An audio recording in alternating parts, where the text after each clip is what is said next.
fun. I know.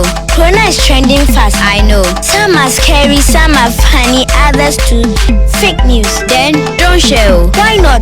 Go to the right place for Corona news. Spreading lies can hurt. Share the facts, not those memes. You might save a life. Save a life? Yes, save a life. You can play your part. Children like us can also play their part by sharing only the facts? Yes, spread only the facts. Play your part too. Be the one to spread only the facts from the Ghana Health Service. Play your part. In case of any emergency on COVID-19, call 112 or 311. This is brought to you by the Ministry of Health, Ghana Health Service, and UKAID. Are you sick or have a health emergency and don't want to wait in long queues at a hospital, especially during these times of COVID-19? Worry no more. Dr. Now GH will bring the hospital to you. Now at your fingertips, you can see a doctor of your choice. Simply download the Dr. Now GH app from your phone's app store. Don't wait. Hurry now to sign up for free. Dr. Now GH, your doctor is now at your fingertips.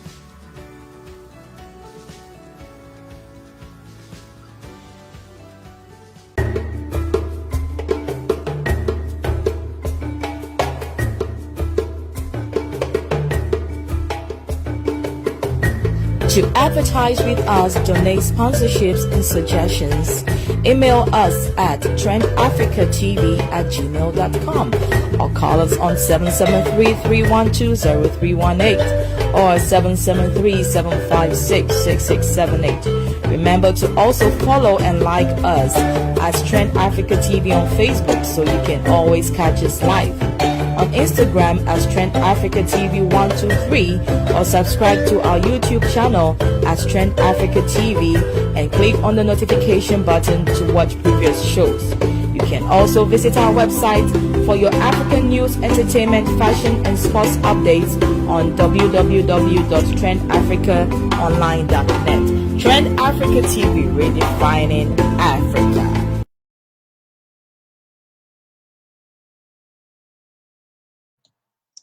Hello, everyone. Good evening and welcome to the Health Talk Show with Trend Africa TV. We are very excited to have this program today, and we have a lot in store for you today.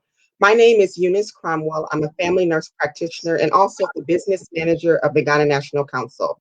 Let us take a short break so we have time to share the news feed. Kindly click, share, and send it to all your friends and family so they can join us. We'll be right back. Don't touch that dial. Thank you. Hello there. Welcome to Trend Africa, where we give you the best of live streaming across all states in the US. We also do web designing, event planning, MCing, app creating, and promotions. Or if you want to shoot an advert for your business or a show, you can contact us on +1 773 312 0318. For more information, you can visit our website at www.trendafricaonline.net and also on our social media platforms at Trend Africa TV. You can download our app Trend Africa Online on the Google Play Store and App Store. Trend Africa, redefining Africa.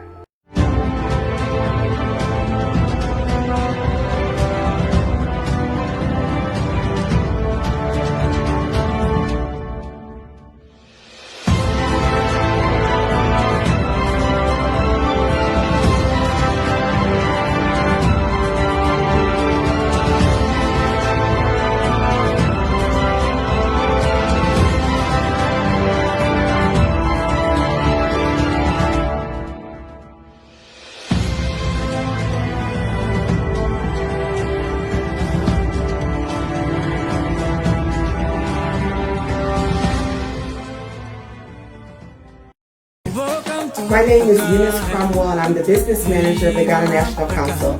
Make sure you always watch Trend Africa TV. Welcome to Africa. Thank you once again for joining us. For all who have shared the feed, we appreciate your support. For everyone who is just joining us now, once again, go ahead and share because we have a wonderful show in store for you today. As always, let me go ahead and introduce our co-host today. which is mostly always our host, but I'm filling in for her today. So I'd like to introduce Mawasi. Very happy that she's allowing us to have this platform so we can have this wonderful program. Welcome to the show. Thank you so much, Miss Eunice Cromwell. I really don't like this, but what can I say? I was thinking you wouldn't be able to hold the fort, but you are doing a very good job, and I can see my position is being threatened right now, so I might be looking for a new show to just leave you to run the show very soon. But we can talk about that later. I'm so happy everything is going well so far. The weather is very bad outside, and we hope that it doesn't affect the show, but we're going to do our best, Yes. right? Yes, absolutely.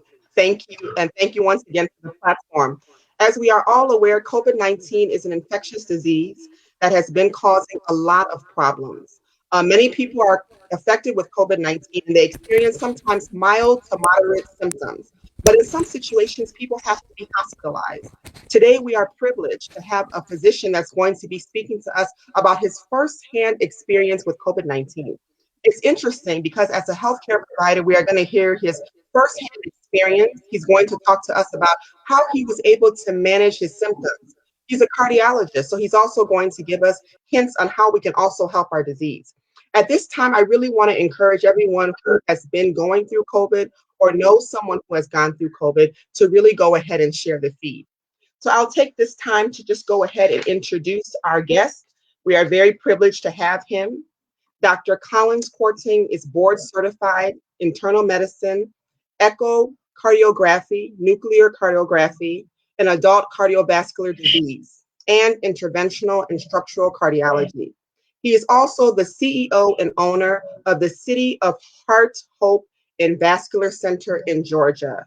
Dr. Kwarteng, you're more than welcome to the show. Thank you for joining us this evening. How are you? Excellent. Thank you for having me. You're more than welcome. We're very interested for you to tell us all about your experience with COVID. But first, I'd like to just start by asking you a little bit about your profession. Can you explain to our viewers what it is that you do as a cardiologist? Yes. So by trade, I always tell my patients I'm the plumber of the heart. I do the plumbing of the heart. There are heart electricians and there are heart carpenters, but I happen to be what that means is that, well, I am sort of super specialized. And so I am sort of in a specialty in cardiology. And what I do is structural as well as interventional. And in plain terms, someone has a heart attack or has significant in the area. I'm the kind who goes in without cutting you open and able to find a way to the particular vessel, causing you a headache, and patch it all up from within can open. In plain terms, that's what that means. Now, of course, so pretty much if you have an artery that I can get in, I can fix it. So although I deal with the heart, I've also trained myself to get into other vascular beds. That's wonderful.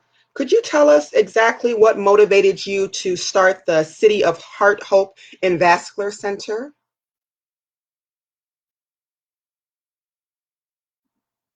I'm sorry, viewers. It looks like we're having a little bit of technical issue. So let's just take a short break. And when we come back, Dr. Collins will be back with us. Stay Yes. tuned, please.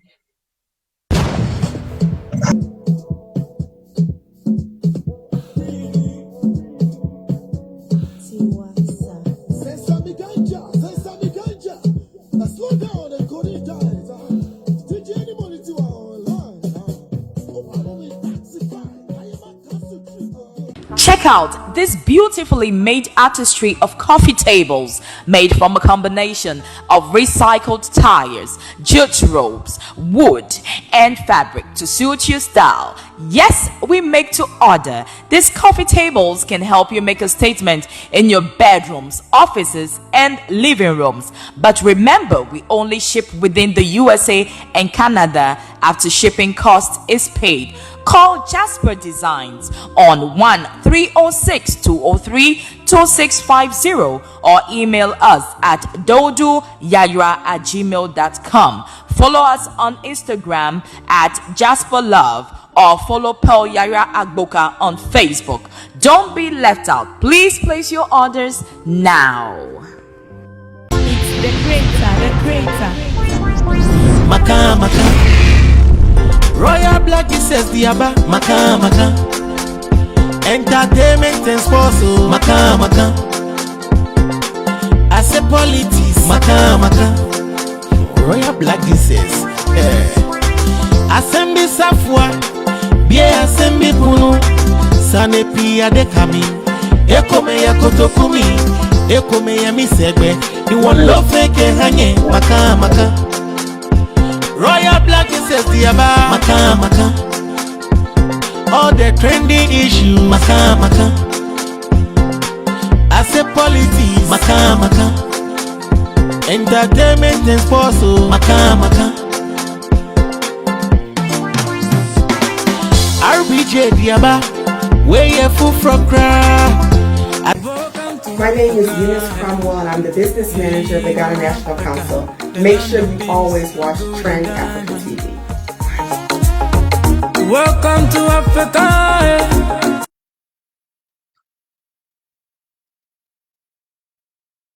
Thank you very much for joining us once again. I apologize for our technical difficulties. There's a very bad weather here, so we're doing our best to make it through. But we do have Dr. Collins back. And what we were asking him before we got interrupted was what motivated him to start the City of Hope Heart and Vascular Center in Georgia. Dr. Collins. Yes, so I went through regular training. To become a cardiologist, you go to med school, do internal medicine residency. Then after your 3 years of residency, you decide what subspecialty you want to go into.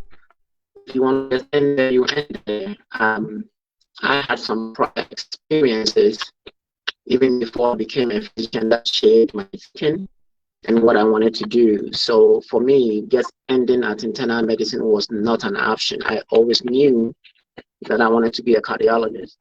And then once I became a cardiologist, just being a cardiologist by itself was no longer enough.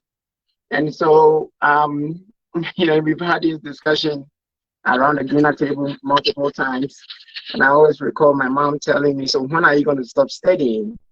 I'm like, it's just, when I get to the point where I think of, the challenges, then I'll start. But, through medical school and residency, especially at Emory University, some of the mentors, and we had close to 120 faculty members, and none of them looked like me. So actually the people who shaped, believe it or not, in the South, in Atlanta, Georgia, of all places, there was not an attending who looked like me. So one of the gentlemen, the stories, a typical South white man, when I started residency, pulled me to his office and he told me, he said, son, you're going to have challenges, but I'll let you know that I'm here for you. If you ever come across any of those interactions where you think, it's not fair and you think you want to respond in a certain way, I need you to take a deep breath and you call me. So Dr. Morris really shaped, my thinking, and he is one of, the most, educated people you could ever meet, especially here in the South. So I took to liking him. He was an interventionalist, or he's still alive. And so he shaped my thinking. And then as I accompanied him, my first, second, third years, sometimes to the cath lab, and I saw what he was doing. I'm like, that is really cool. He's really going into hard and fixing things, and literally, he's standing between life and death. And it is not something that is like a power thing, but to see yourself in a position where you feel like you are making that much an impact was very interesting to me. So that's why I decided. And ultimately, coming from Ghana, I knew at that time Ghana didn't have that type of subspecialty training. And so I've always wanted to go back to Ghana. So that is actually what ultimately guided my thinking to get into interventional cardiology. Now, to start City of Hope, when I left residency, actually when I left fellowship, interventional fellowship in Miami, I got my first job in Las Vegas, Nevada. And it just, I think they don't teach you the business of medicine in training. So when you come out, they throw the money at you, and the bright lights of Las Vegas. I had a lot of options, but I figured at that time the family was in Beverly Hills, so the other options meant I had to drive across or move my family across the country, and so it just wasn't an option. So Las Vegas was closer to relocate the family from LA to Nevada, just a 2.5 4-hour drive. So it was more easy on the family relocating. So I ended up there. After my first year employed, I realized that I had people who were non-medical, office managers, deciding what I could and could not do. And that really got under my skin. I didn't think that by virtue of somebody writing my check, they should have that much control or power on my ability to help patients. I will have patients show up in the emergency room with acute MI, but then I have a full clinic. So the office manager is like, well, going back to the hospital, you got to see these patients in the clinic. Yeah. But if somebody is sitting there, having an acute MI, and you're telling me, and because you're signing my paycheck, so I got very tired of it very easily, very quickly, and I started looking for a job where I thought I could make a better impact. So I got recruited. It was one of the places I had turned down on my first job. So I called them back, and they said, "Yep, position is still open." So I went out, took the job. They had made some modifications to the job, but the gentleman I was hired to be with very quickly saw that I was a threat to his bottom line, because I'm a military guy. I get up at 0600. By the time he shows up at 9, I've seen about 70% of the list. Yeah, and he's already, he's also employed, and his remuneration based on how much he can do with RUs. So I'm recently trained, more skilled, so it became very obvious that my being there was not in his best financial interest. So although I had a 5-year income guaranteed contract, I lasted only 5 weeks. But in that 5 weeks, I saw how different he was treating patients. So one of the impacts it had on me was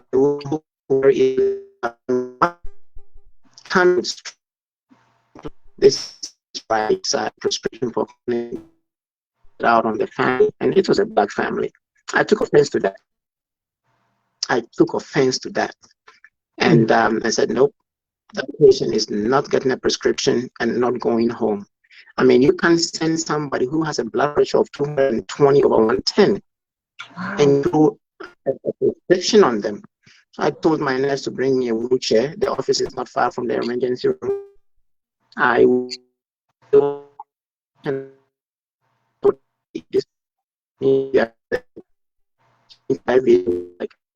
agree more.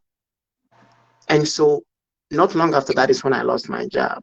But that experience, I'm like, no, that is not the way. We took an oath. We are cardiologists, yes. We are considered upper echelon, but we put our pants on one leg at a time, just like everybody else. That woman could very easily be my mother. And if anybody treated my mother like that, I will pull food out of their mouth. And so for me, it was a few years I decided to find a city of hope, to provide hope to, my friends are like, why are you in Georgia? Did you do something wrong? I'm like, no, I didn't do anything wrong. I'm there because I want to be there. These people with not a whole lot of education, they need care too. Yeah. And so that is how City Hope was born, to provide hope for people who otherwise have a voice. In 4 years, we've built, without spending a sizable amount of money on marketing, word of mouth. You see one patient, next thing you know, you are seeing 10 family members. And so we've built a huge practice. Being a solo guy with, a bunch of hardworking, down to earth, Southern women. And I couldn't do what I do without. And they are the reasons of, so that is how City of Hope. And now we are making a decision to make a big investment in the community and sort of stay there as long as the community will have us. That's beautiful, and I'm very inspired by your story, and I'm sure everyone else who heard it is also inspired. So let me first just say thank you for your dedication to medicine. Thank you for deciding to take up that field. You mentioned that it's not really big in Ghana, and we know that in Ghana, so many people have problems with health issues, and there's really nobody to treat them. So I think it is a blessing that you have this knowledge, you have this will, and you have the strength and the passion to want to help humanity. So we are very, very privileged to hear your story, and God bless you for that. We're going to just jump right in. Everyone knows that COVID-19, when it first came out, they were talking about how it really affects the respiratory system, and we saw things on TV and people were dropping dead, and they talked about, people couldn't breathe and everything. But we are now finding out that it actually affects more systems than just the respiratory system. So let's take a quick break. Let's let Dr. Collins get some water. And when we come back, we're going to find out exactly how does COVID-19 affect the cardiovascular system. Don't touch the dial. We'll be right back. Welcome to sankofaonline.com. Your #1 diaspora news portal has joined with GhanaWeb.com to bring to you the latest news around the world, especially Ghana. Visit our website at www.sankofaonline.com, or you can download our app from the Google Play Store or App Store. Sankofa Online, serving the Ghanaian Chicago community. Let's join the witty and blunt Empress Mausi on the Mausi Talk Show as she sits with legends, trailblazers, social media celebrities, musicians, and many, many more this and every Friday at 11 a.m. Central Time on Trend Africa TV. It is going to be fun-packed. You don't want to miss this. Trend Africa TV, redefining Africa. My name is Eunice Cromwell, and I'm the business manager of the Ghana National Council. Make sure you always watch Trend Africa TV. Welcome to Africa.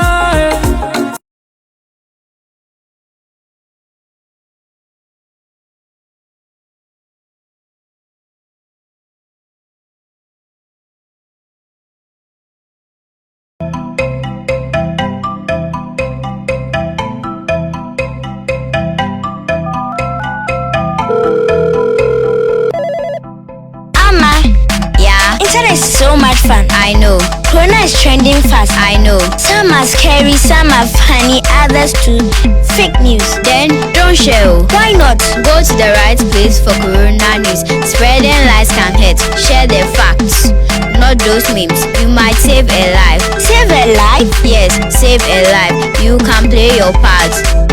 Children like us can also play their part by sharing only the facts? Yes, spread only the facts. Play your part too. Be the one to spread only the facts from the Ghana Health Service. Play your part. In case of any emergency on COVID-19, call 112 or 311. This is brought to you by the Ministry of Health, Ghana Health Service, and UKAID. Are you sick or have a health emergency and don't want to wait in long queues at a hospital, especially during these times of COVID-19? Worry no more. Dr. Noun GH will bring the hospital to you. Now at your fingertips, you can see a doctor of your choice.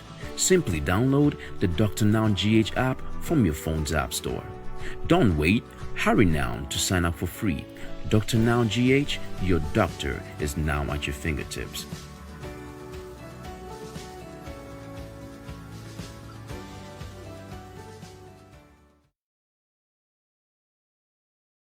Hello, my name is Neil Atilai, aka Mr. Sterling. Welcome to Sterling Plus. Here we sell quality branded Sterling Plus shoes, affordable men's suits, talk of authentic African prints sold in Euro, polo shirts, trousers, jeans, watches, sunglasses, men purse, and anything that has to do with fashion. Our prices can be compared to none. We deal with the manufacturers direct, meaning you have the best of the less. We are located at Westland, close to Starbite. Just walk in and we will entreat you the best of the best when it comes to men's fashion.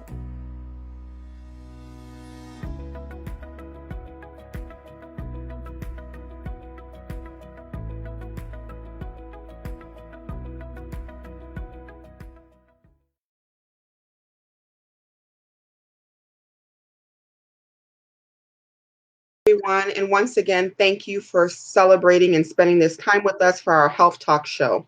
We're going to dig right back in, and we are talking to Dr. Collins, who is a cardiologist. And right now, we're going to talk about how does COVID-19 affect the cardiovascular system. So, Dr. Collins, if you could please just elaborate and explain that to us. I know a lot of people probably don't know the connection, but as we are finding out more about this disease, we are finding out that there's a lot of other issues and side effects and long-lasting things that happen after COVID-19. So if you could just elaborate on that for us, please. Thank you for that. So, as you astutely stated, coronavirus is really bad. It affects every single organ. Now, it affects different people differently. But one of the recurring themes we've been seeing is coagulation. Coagulation is basically clot formation. And as a matter of fact, sometimes it is the clot formation in different vascular beds in the veins and in arteries, and the symptoms it creates. That is how it clues us in. Now, remember that we are just 1 year into COVID. And so a lot of the effects of COVID is still coming out. But one of the things we've seen is coagulation. Now, what does that mean? So somebody comes in and all of a sudden they have a clot in their leg and their calves hurt. Some people present when that clot moves into their lungs, and all of a sudden they can't breathe. They have what we call acute pulmonary embolism. And they really don't have the risk factors for pulmonary embolism. If you take away COVID, pulmonary embolism normally comes in when somebody has been sitting, like you have an 8-hour flight from Kodoka to JFK, you've been sitting for a long time, you get up and your calves are hurting and you're like, oh, you go see your doctor, they do an ultrasound and you have a blood clot. Normally that's how it happens.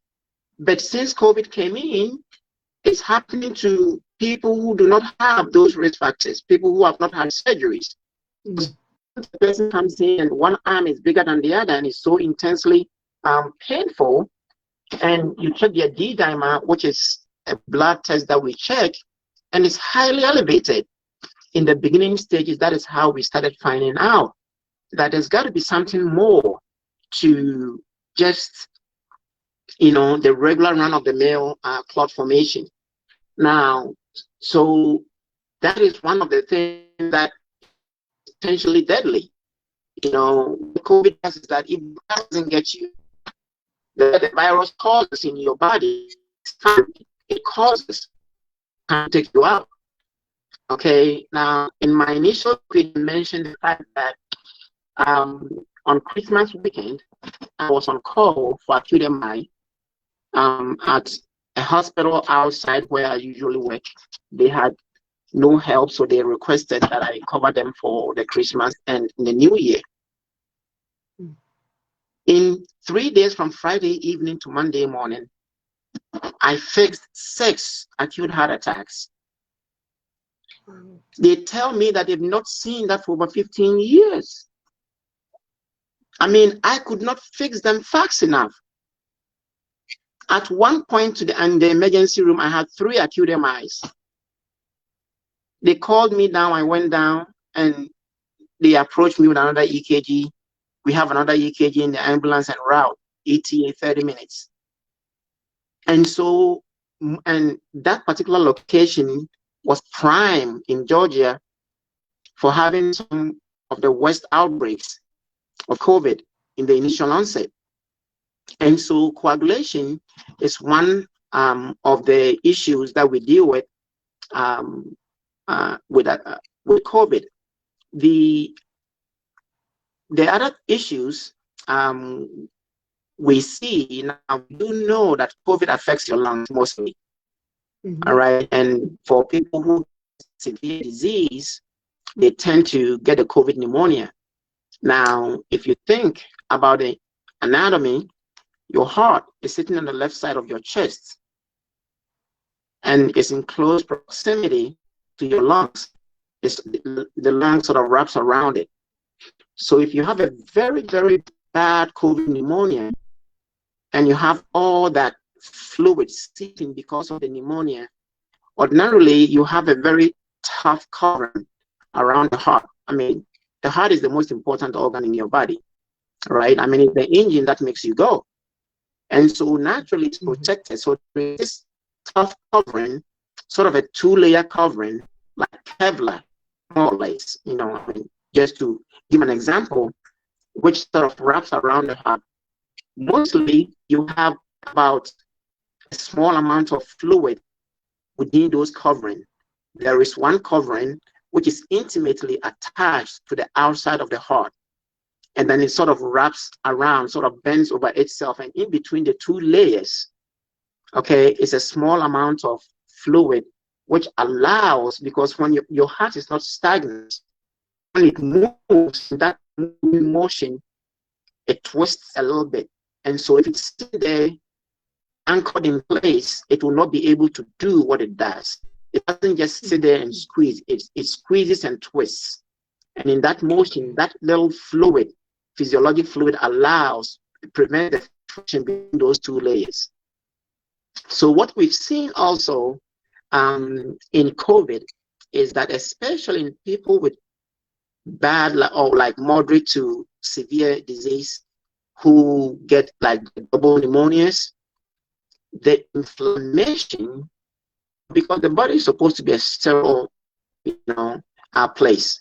So whenever you have the invasion of microorganisms, as we get with COVID infection in our lungs, the body tries to fight off the infection, and that inflammatory response creates that sort of milieu, all of that fluid, which sits and seeps around the heart.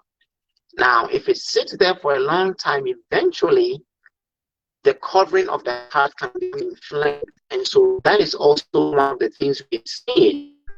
I mean, people that have had an attack or a clot in their veins, they can still have severe chest pain, which are mostly pleuritic, like when you take a deep breath and you listen to them, it's like sandpaper.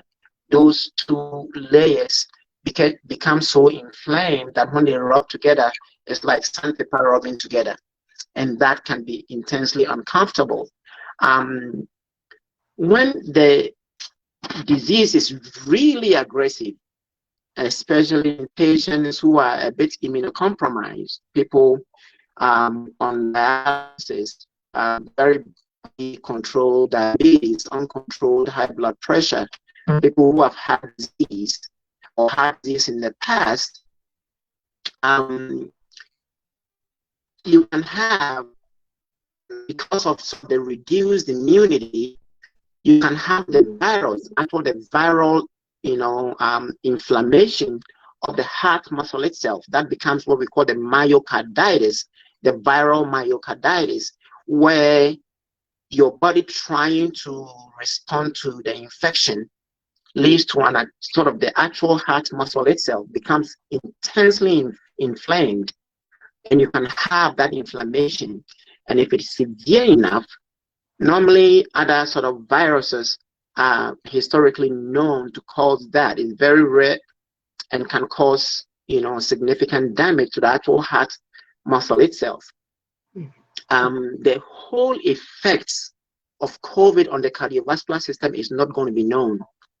Not all of it is going to be known, because what we've seen is that,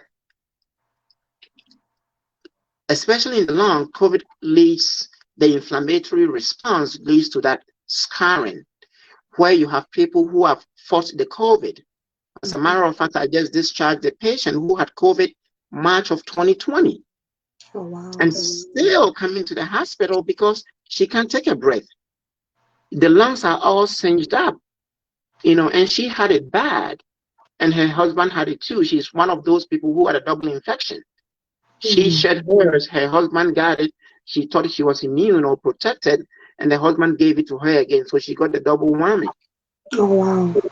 And when I did an ultrasound, young 40-year-old woman, apart from just being a little chubby, really doesn't have a whole lot of, issues going on. And when we did the ultrasound, her ejection fraction, or how this heart speed, is only about 35%. And so you start to wonder, what is causing that? I had to check her arteries to make sure she didn't have blockages, explaining the reduced heart function. And she did not have that. Her arteries were all clean.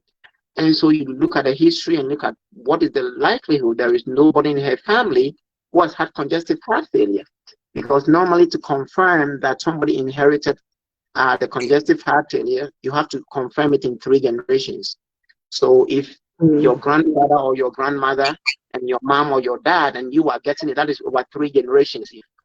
If somebody is having congestive heart failure in every generation, and you come in with congestive heart failure as a young person, and we can't find any reversible causes, and we can elicit that history of 3 generations of congestive heart failure, then we give a diagnosis of familial cardiomyopathy. In other words, you inherited a bad gene. Which predisposed you. So in her case, she didn't have 3 generations of congestive heart failure. And I went through all the check marks. I didn't see anything that could have caused that. You have a young woman having an ejection fraction of 35%. She was wondering why she was getting so tired so easily. Things that she could do easily, she can no longer do that. And so now, with an ejection fraction of 35%, a weak heart is always at a risk of springing a cardiac arrest. So in her case, I have to send her home with an external defibrillator, because I cannot predict when her heart is going to start acting up and cause her to have a cardiac arrest. So I've started medication. I've put her on something that we call a live vest, and we are hoping and praying that 3 months from now, when I recheck the heart, the medication, it will have improved. If it does not improve, then unfortunately, you got to put a $50,000 machine in her chest, a defibrillator to protect her against sudden cardiac death. So these are some of the things we are seeing: the clotting, both in veins and in arteries. And in arteries, not only around the heart, people are having strokes. They are coming in with massive strokes, and they don't have the risk factors that you ordinarily have. When somebody has a clot, maybe they have atrial fibrillation, their heart is irregular, they form a clot in their heart, and then when the heart starts behaving again, the clot moves up. into the brain and it causes them to have a stroke. I mean, we have people coming in with a whole carotid artery full of clot. And so the full effects of cardiovascular, or the full effects of the coronavirus on the cardiovascular system, I don't think we will learn all of it. And I think when this is all said and done, we are going to have a whole field of COVID-related, cardiology, a whole field, because I think, the jury is still out.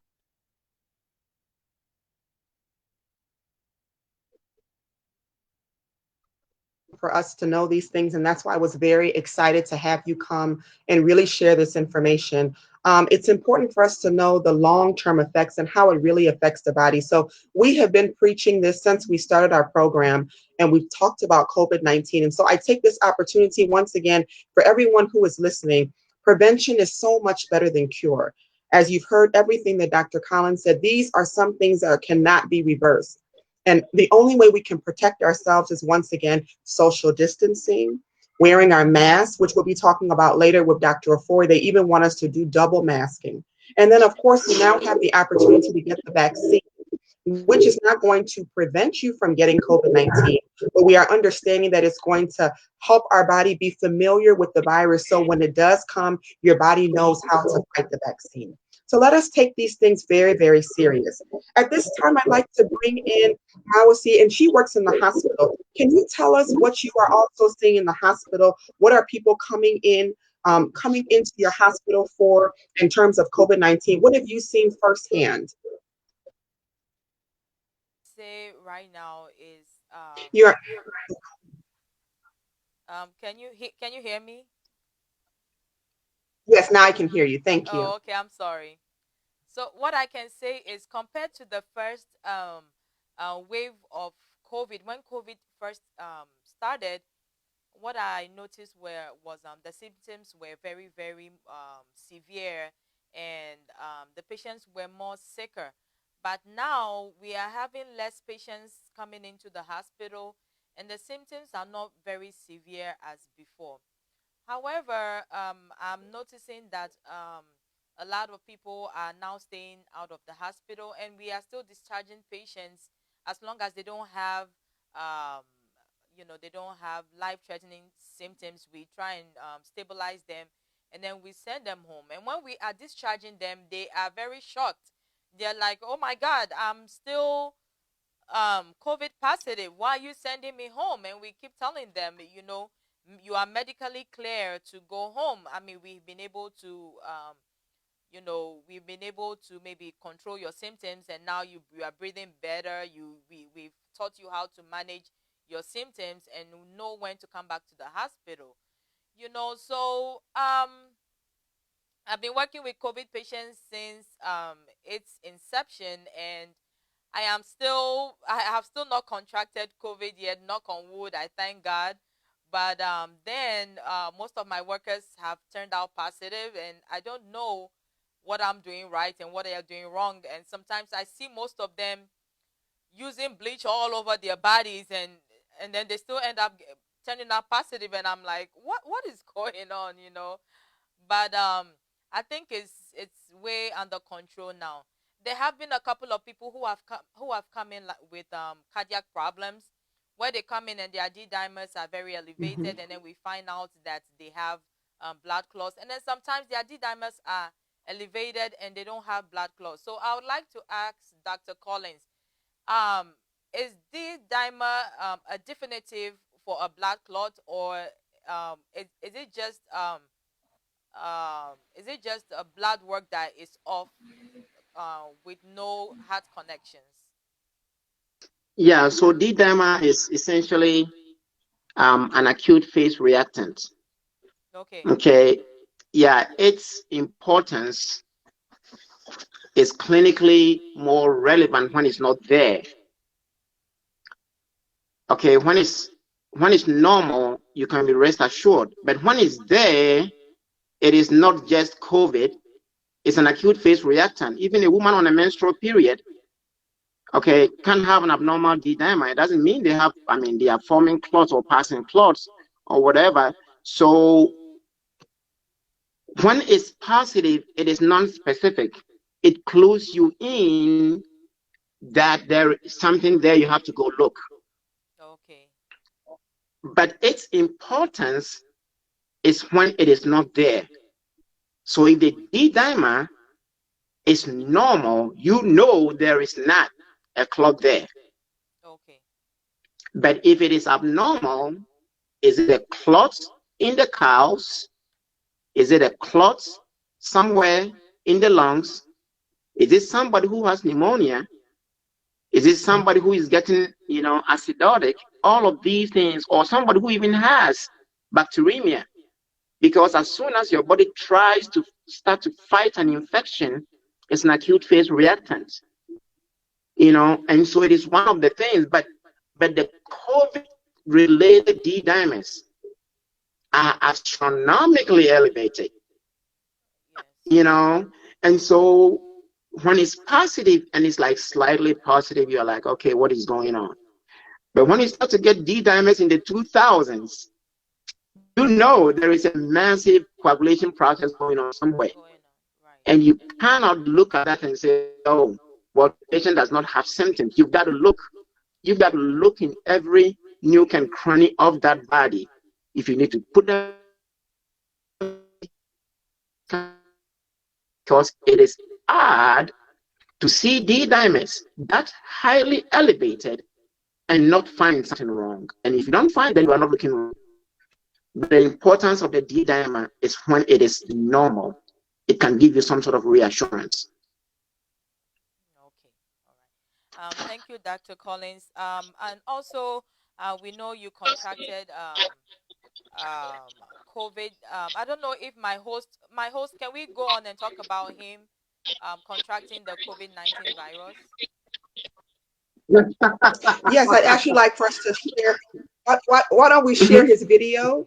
I would like for the viewers, for those of you who have not had a chance, I'll put it in the feed. It's on YouTube. He has 2 videos where he's explaining. And so right now, let us show a short snippet of it. And he can also walk us through the process of his own personal experience with COVID-19. So let's check out the video. All right. And if you feel it, it feels like Gorilla Glue.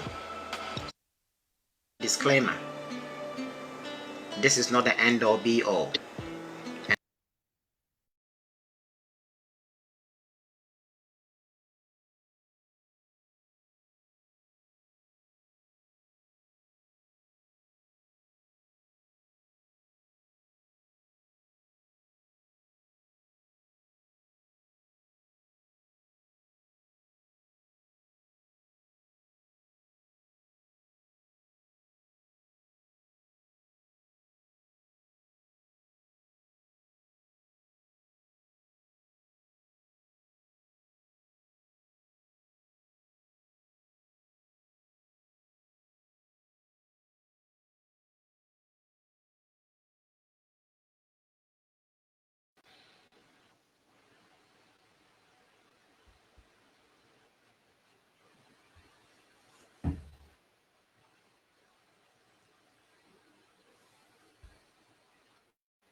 Rusty colored, and if you feel it, it started hurting to the extent that I had to avoid doing that to avoid the chest pain.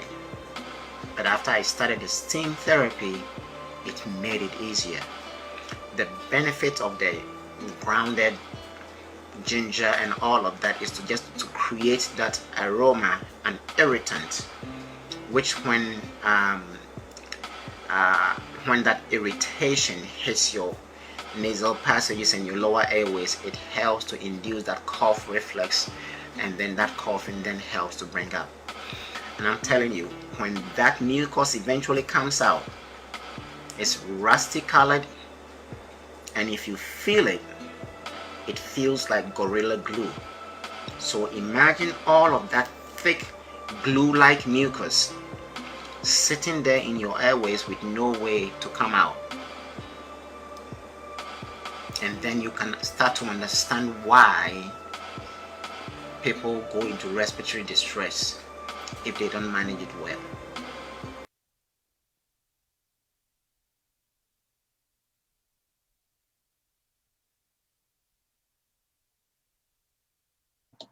Thank you very much for that. That's a wonderful segue into our next portion. So, Dr. Collins, can you just take us through what happened, why you had to even get tested for COVID-19? What are some of the symptoms you were having? And if you could just explain to us how you were able to medically manage yourself. Mawasi just spoke about how they sent patients home. And, we've spoke about that before, supportive care. So I know you've been doing supportive care, and you've been gracious enough to share these videos on YouTube, which I believe have made a great impact in a lot of people's lives. So walk us through the process. And Dr. Ofori, welcome. Thank you. Yeah, so I had been dragging my feet about getting the vaccine. I'm a solo guy, so I come in the morning. The vaccine clinic is in the hospital, and they close early. So by the time I see all my gazillion patients in clinic, I get there, and vaccine clinic is closed. So I had been dragging my feet, and we have been, we are one of the practices, actually one of the very few which stayed open throughout the whole entire pandemic. Because we were extremely diligent. Even before the CDC guidelines came out, I instituted a mask policy in my clinic that we have a respiratory virus tearing, through the population. There is no way you're going to come and breathe on us. And oh my goodness. Can you hear me now? Do you still see me? Yes, we can see you. We can hear you. Okay, good. I had some sort of an error message on my screen. So, I'm part of the Ghana Physicians and Surgeons of North America. So earlier in the process, myself and a few colleagues were sort of tasked to write a white paper, because at that time, we didn't really have a good understanding of what COVID was. I mean, I'm an interventional cardiologist. Infectious disease is not my thing. To be very honest with you, infectious disease was something that I hated, in medical school and residency, so it wasn't something that, but when this thing started, I'm kind of, one has to know about this.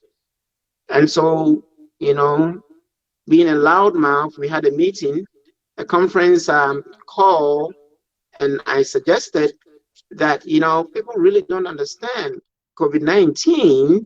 So why don't we write a white paper and send it to the authorities to help our folks in? And then my mouth got me in trouble. And they're like, Dr. Kwarteng, why don't you lead a team to write a white paper? I'm like, dang, I got myself in trouble. So, we had, I think, about 6 of us. And then we did a literature dive.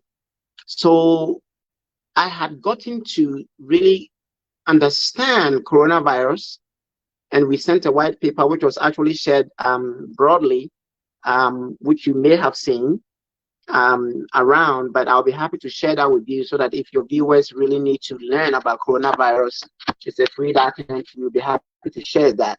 And so I had sort of known a little bit about that, and being a physician, always going to the ICU, being consulted for different sorts of issues related to coronavirus patients I got to know. And I knew that it was a respiratory, problem. And the CDC was talking about bioaerosols and how far it can travel and all of that. I'm like, this makes so much sense. Suppose somebody's in an elevator and they sneeze, they walk out, and you just walk right in there and you take a big whiff.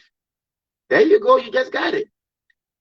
But our research or our literature dive showed us that the difference between this type of coronavirus and the previous coronaviruses which preceded the SARS-CoV-2 is that the asymptomatic phase of this particular virus is so long. And as a result, one can have the virus, exhibit absolutely no symptoms for 1 to 2 weeks, during which time they are extremely infectious. So when you learn about the epidemiology of infectious disease, there is something called the R naught, or the big capital R, like in Romeo, subscript 0, the number 0. So the R naught is the reproductive capacity of an infectious microorganism. Okay, so whenever you read any paper and you're talking about the virulence or how infectious that, go look for that R naught or that reproductive capacity of that microorganism. So let's take SARS-CoV-2, which is the virus which causes the coronavirus disease.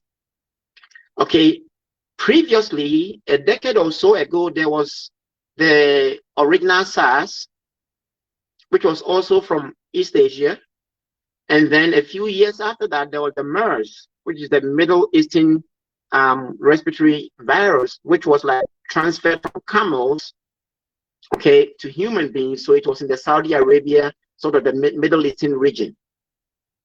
The reason those were very limited in their effect is, one, based on the receptors that was used for the virus to enter the organism. A virus does not enter the body unless it has a receptor that it binds to. It's just like you trying to get into a room. If you don't have the right key, you are locked out. So the viruses use a receptor. In the previous viruses, the receptors were mostly, and coronaviruses have been with us since time immemorial. It was first identified in the 1960s when the electron microscope was becoming a big thing, and they were able to see sort of particulate matter that previously was unseen. And when they started looking at the coronavirus, they looked at it, it looked like NASA at that time had shown a picture of the moon, of the sun, and how it has this sort of sunstorms around it. And so when they looked at the coronavirus under a microscope, it looked like the corona, which is the sun. And so hence that similarity is how the coronavirus actually earned its name. Okay, now viruses are not a sort of living things. They are just particulate matter which are sort of bundled together. DNA, well, it's not DNA because it's really RNA. Because DNA is when you have a double helix. This is just like a one strand. And that one strand have the nucleotides, so 30,000 kilobase RNA, a positive sense RNA. If I'm getting too technical, there is no other way for me to sort of explain it, but that is what it is. And those nucleotides is the sort of the skeleton upon which the virus sort of gets its virulence.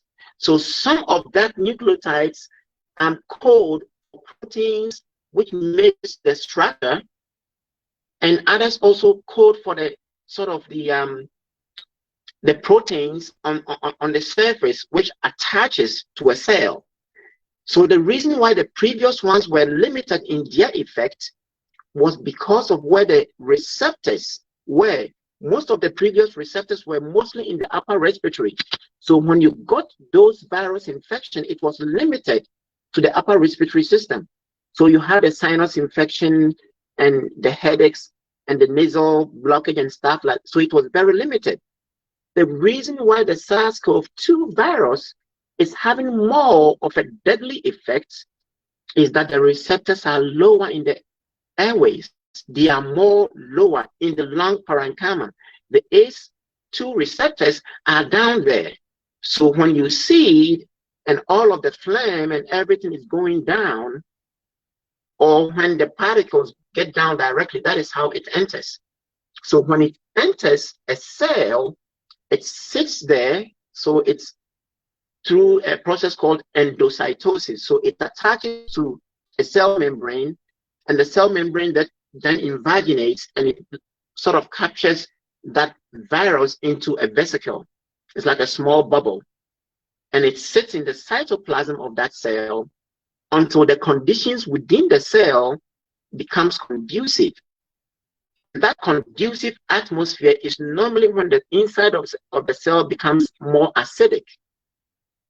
As soon as the inside of the cell becomes more acidic, that vesicle holding that viral particles explodes. Now that viral particles is now in the open within the inside of your cell. And within a cell are mechanisms that are used to replicate DNA or RNA. So once that viral material gets exposed to the replication mechanism within a cell, it hijacks that machinery. It becomes like a production line, and it burns zillions of calories by hijacking it. Now, in a DNA, whenever there is a DNA, because DNA is double-stranded, if you have one nucleotide on one strand, you know what is going to come on the other side.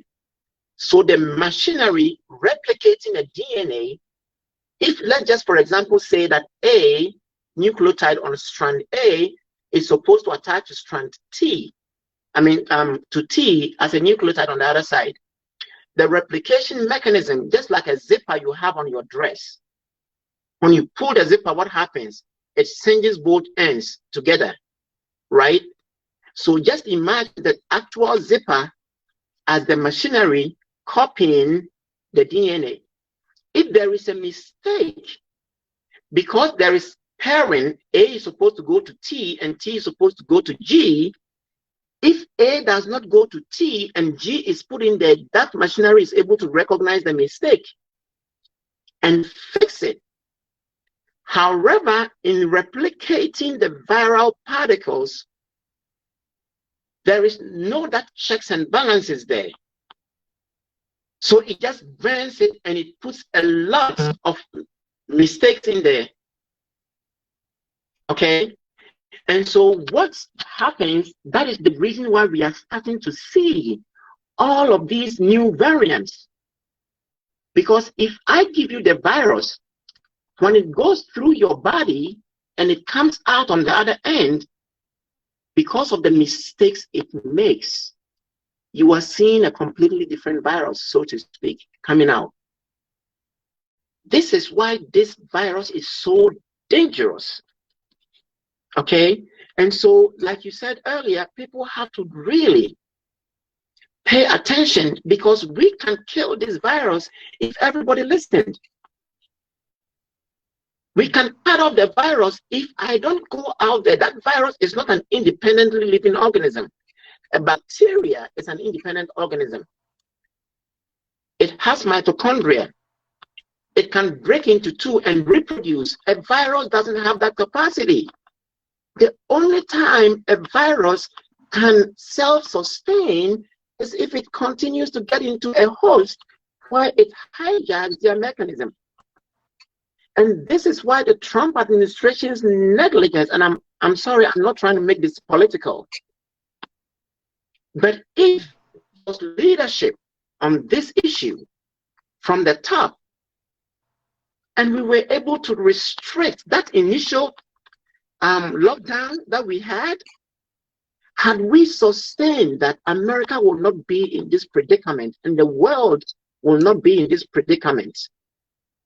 Because this virus is not going to die down for as long as one person is interacting with another. But that virus has a lifespan. It will die out if it ceases to get a new host to replicating.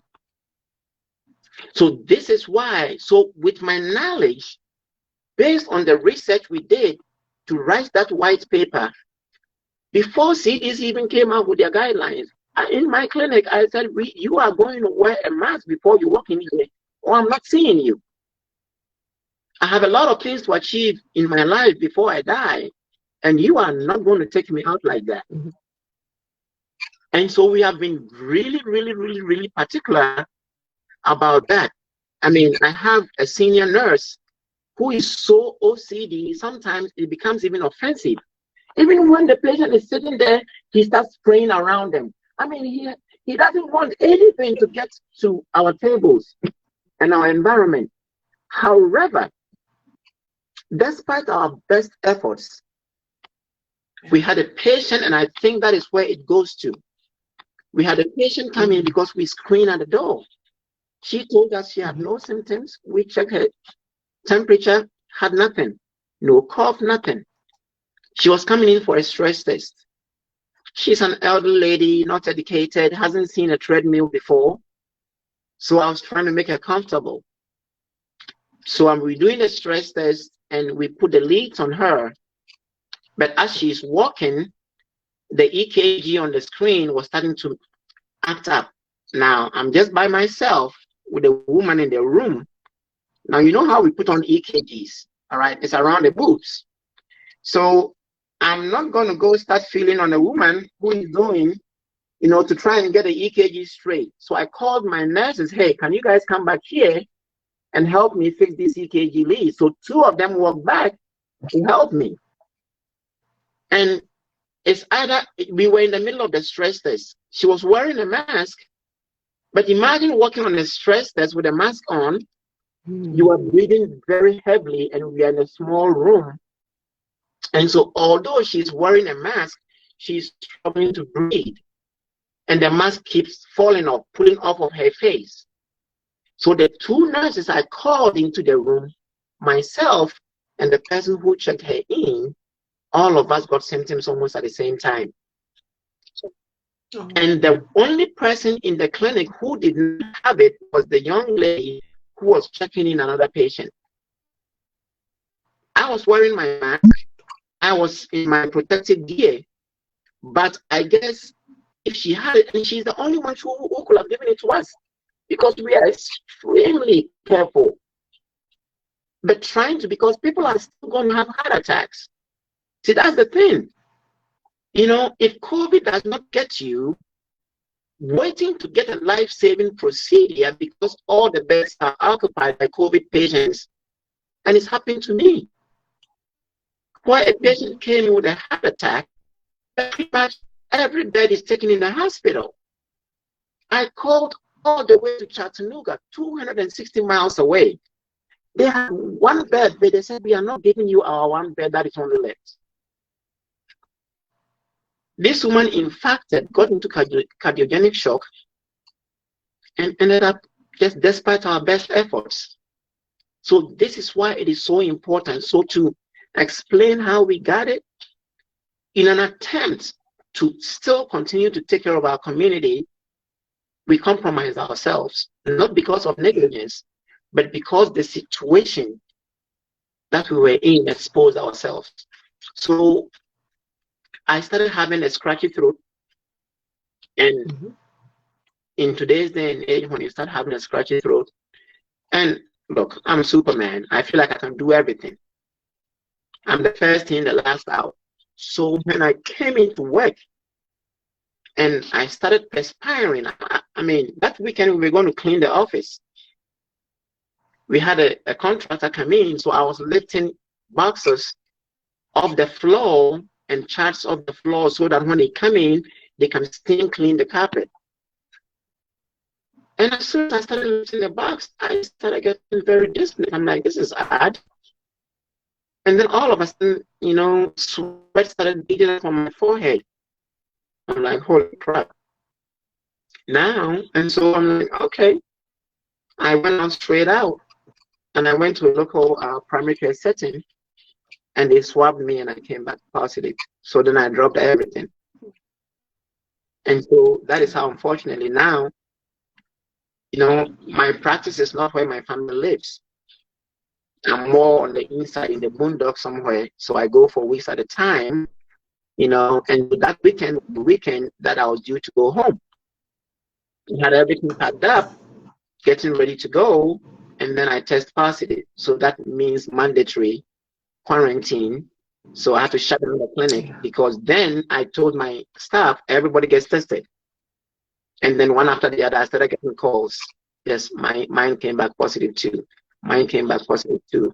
Only one girl, and we have seen the effects of COVID. So it just hit us just like that. And so I had to shut down. I mean, there is no doctor.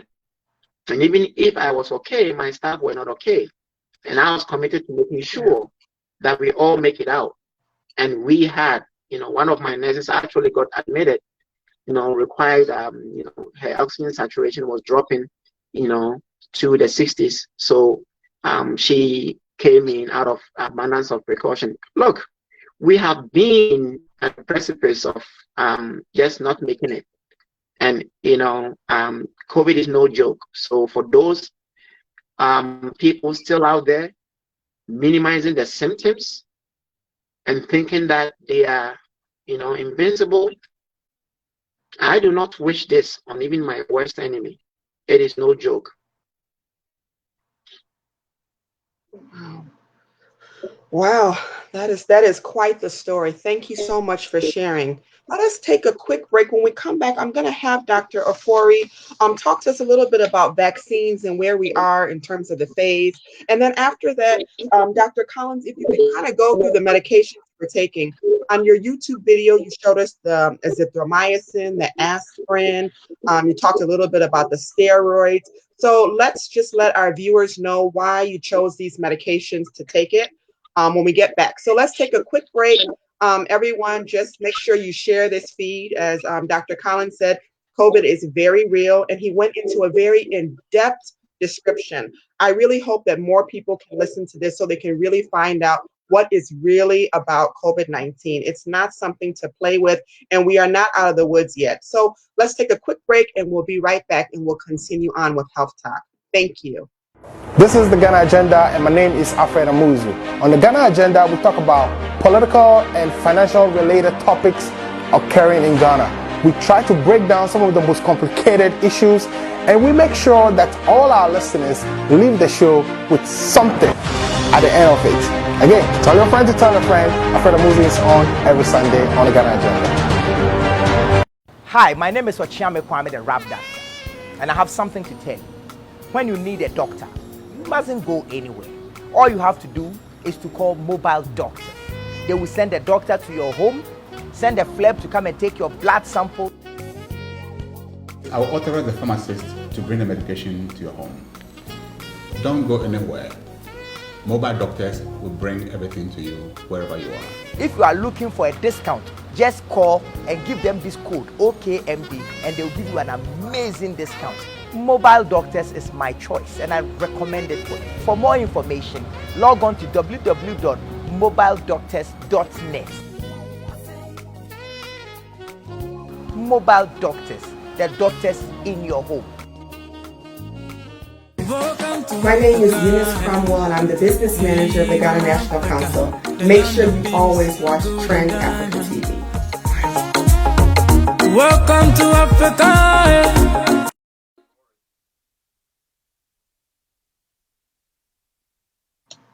Thank you once again for joining us back. Dr. Ofori is no stranger to the show. He always joins us. He is an assistant professor of pharmaceutical sciences at Chicago State University. He is a pharmacist by training. His research focuses on drug discovery and neuropsychiatric disorders, including schizophrenia, depression, and substance abuse. Dr. Ofori, once again, thank you very much for being part of our professional panel. If you wouldn't mind at this time, could you kind of just let us know where we are in terms of the vaccinations, where people can get them from, what the new rule is about double masking? Just give us an update on your end.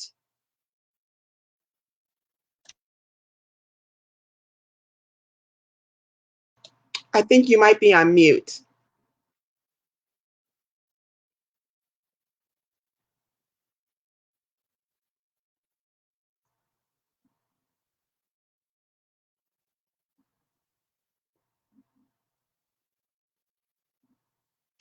It looks like we're not hearing Dr. Ofori. One moment.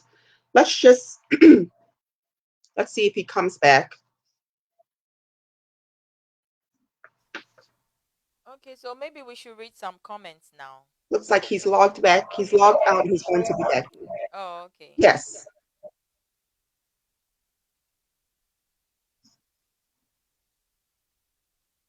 Dr. Ofori, we still cannot hear you. So we're still having a bit of a sound issue. So Mawasi, would you please help with the comments?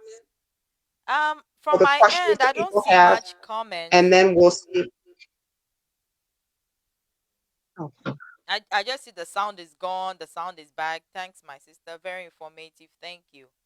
That is all I can see so far. I don't know if there's any more. But whilst we wait for Dr. Ofori to get back in, I would like to ask Dr. Collins that what made what put him in the risk factor category, like you know, I mean, we have the risk factor categories where you have we talk about age, we talk about underlying diseases. Dr. Collins, did you have any risk factor pertaining to you? No, I personally really don't have any risk factors. I may be a little bit above my ideal body weight, but it is not an exact science.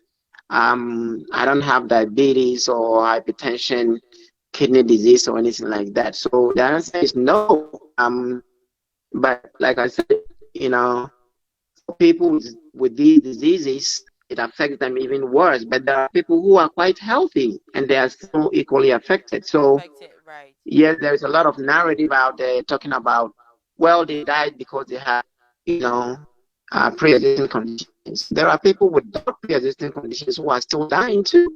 Right. So it's unpredictable. And if you have pre-existing conditions, don't think that, you know, you are really safe, because nobody is safe, you know, really with COVID, because you don't know how you're going to turn.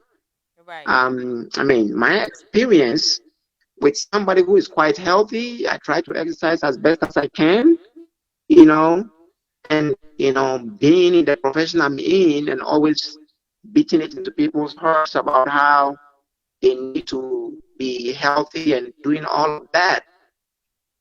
I try to practice what I preach as much as I can. So really, it's just, I mean, and I really had some bad days, right, you know, without any pre-existing conditions. So I wouldn't advise anybody without pre-existing condition to even tempt, you know, to let their guard down because of that. Right. So, Dr. Collins, did you did you affect your family too? Was your family okay?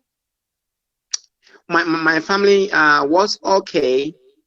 So the day I got tested was the day I was actually to go home, and I had been away from my family for about a week plus. So I was not in contact with them. And when I tested positive, my daughter was so disappointed, you know, because she had been waiting for me to come home for the weekend with all the things we had planned. And unfortunately, but she understood.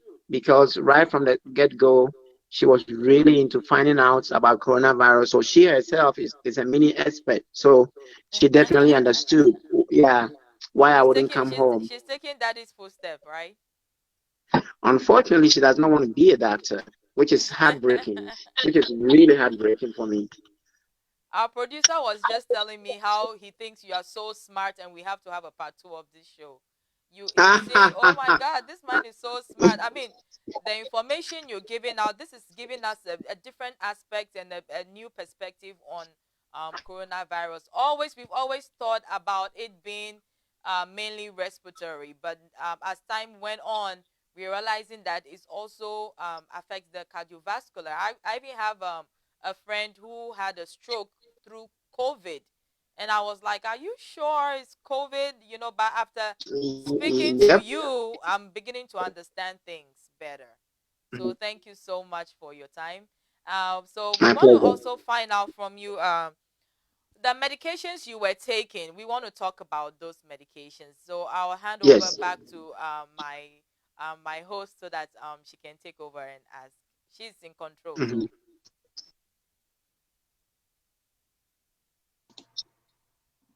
Thank you, Dr. Collins. Please just walk us through some of the medications that you were taking. And once again, we will be sharing the video on YouTube. I'd like to encourage all of our viewers to really take your time. They're not that long. I believe the first one is 18 minutes. Second one is somewhere 9 minutes thereabout. But it's very educational.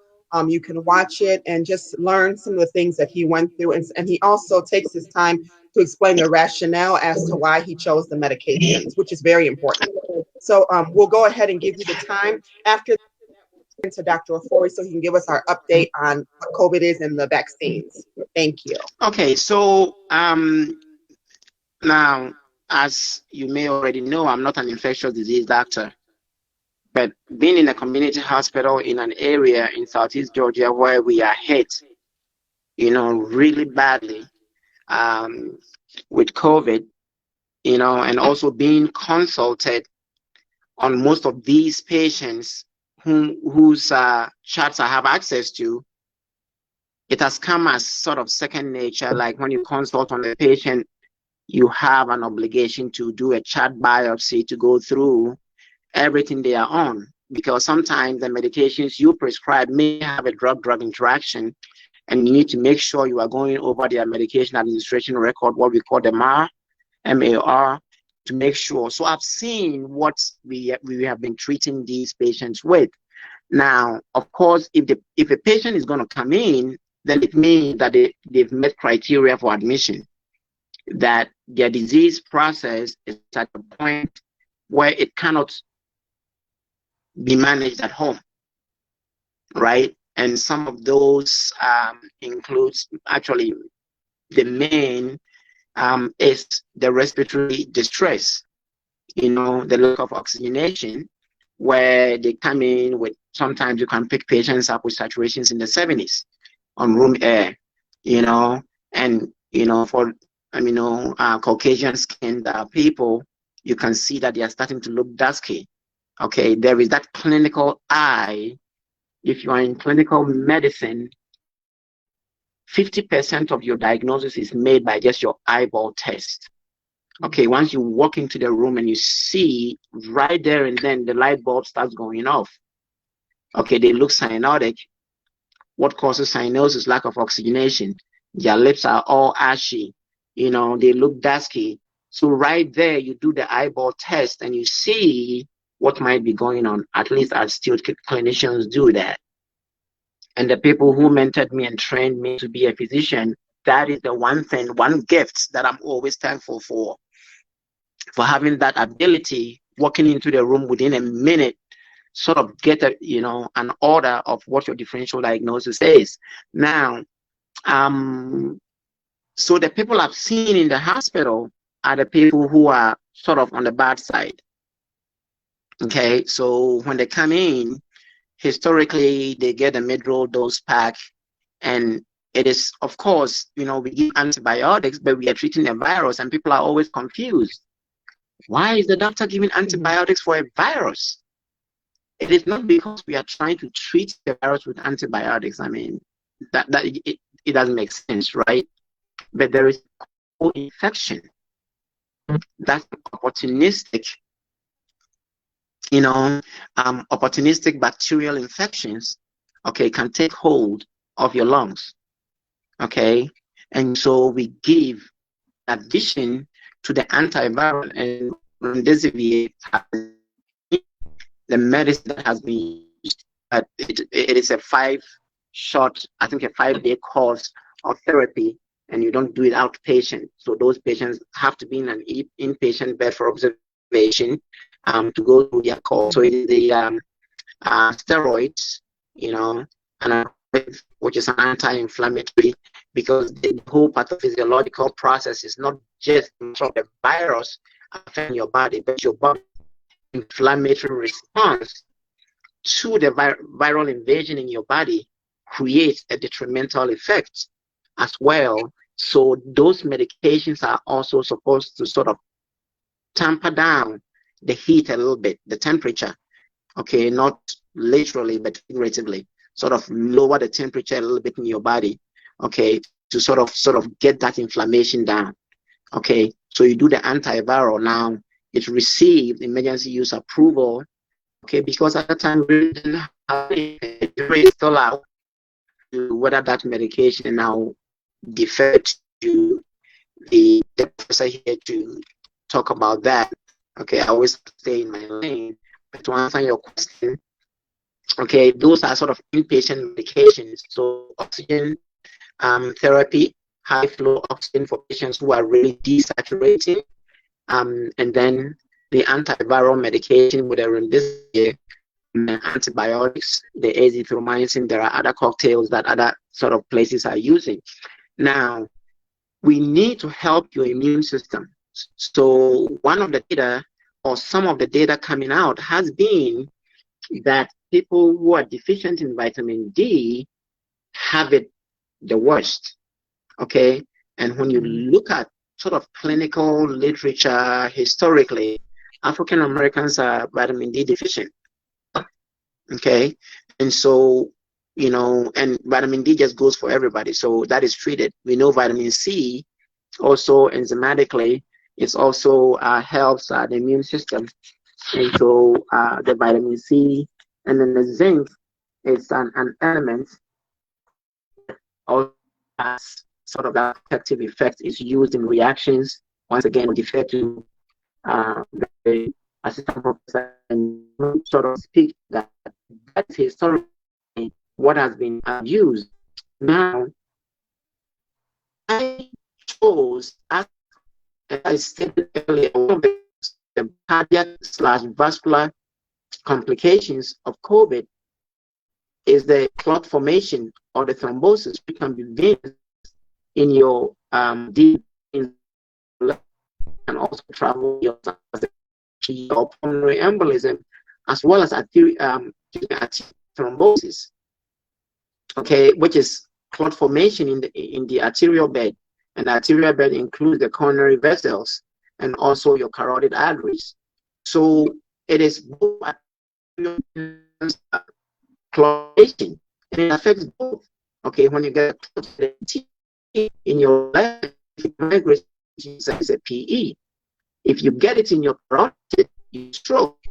If you get it in your coronary arteries, you get an acute MI or acute heart attack. Okay, so the reason I chose, I was actually guided initially. I was looking at the D-dimer. When I got the initial diagnosis, they checked my D-dimer, and my D-dimer was okay. But one of the feared complications, I guess, when you have right? And as an interventional cardiologist, whenever I fix somebody's heart, aspirin is sort of one of the basic. If I put a stent, medication prevent them losing their stent. So because normal, remember I spoke about if the D-dimer is normal, it gives you more of a reassurance, right? But if it is abnormal, then you don't know or somewhere else, or even a bacterial infection, for example. So in my case, at the point of diagnosis, my D-dimer was normal. So I knew it gave me, and also as a clinician, it gave me the reassurance that, oh, okay, at the moment, I don't have any clot formation brewing anywhere yet. But aspirin, was something that would be protective. And the aspirin is an anti-platelet. Okay. Clot formation happens when the platelets, there is a damage in the lining of the vessel, and that damage causes a signal which recruits platelets. So platelets are the little particles in your bloodstream. That is the beginning of clot formation. Okay. When you cut yourself, you don't bleed to death, right? Because you form a clot. So if you were peeling yams, okay, and you slice your finger, you don't bleed to death. Eventually it stops. And the reason it stops is that when you break that skin, the exposure of the collagen and the basement membrane proteins triggers a reaction which leads to platelets coming into the area of the break to attach. And once the platelets attach, a reaction happens where the platelet actually has contents. It has particles on the inside of it, and as they attach, they blow the contents, and it's a chain reaction which leads to thrombin formation. Thrombin is the red clot, the dark clot you see, which is what stops the bleeding. Okay, and so when the platelet happens or attaches to a wall, that is when clot forms. So in my situation, if you don't have an actively working platelet, then you cannot form a clot, because that platelet is not working, then it's not going to stick. And if it doesn't stick, then you don't form a clot. So once my D-dimer was okay, I decided that I was just going to take an antiplatelet. I could have very easily also taken an anticoagulant like a Coumadin, Eliquis, or Pradaxa, or Xarelto. Any of those medications would have worked. So that's the reasoning behind me taking the aspirin. And I think I've gone through the other medications as well. I don't know if there is anything I left out that you would like to know about. Thank you very much. And once again, I will say that it will help all of us if we go ahead and go through the video, because again, he does give a very good description, but you've all heard it here today. He mentioned the vitamin C, and these are all medications that Dr. Ofori has also spoke about very passionately on our show since we began. Vitamin C, vitamin D, and zinc. At this moment, we're going to go ahead and turn it over to Dr. Ofori. We're going to hear about the vaccines, the double masking, and where we can find our vaccines in Illinois. Dr. Ofori.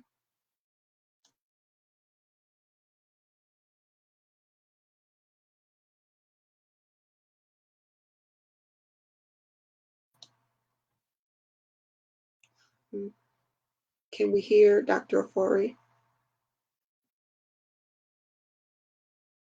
So just a little bit of technical problems. Let's take a short break. When we get back, we're going to hear from Dr. Ofori. Hi, my name is Kwarteng, the rap doctor, and I have something to tell you. When you need a doctor, you mustn't go anywhere. All you have to do is to call mobile doctor. They will send a doctor to your home, send a fleb to come and take your blood sample. I will authorize the pharmacist to bring the medication to your home. Don't go anywhere. Mobile doctors will bring everything to you wherever you are. If you are looking for a discount, just call and give them this code OKMD, and they'll give you an amazing discount. Mobile doctors is my choice, and I recommend it for you. For more information, log on to www.mobiledoctors.net.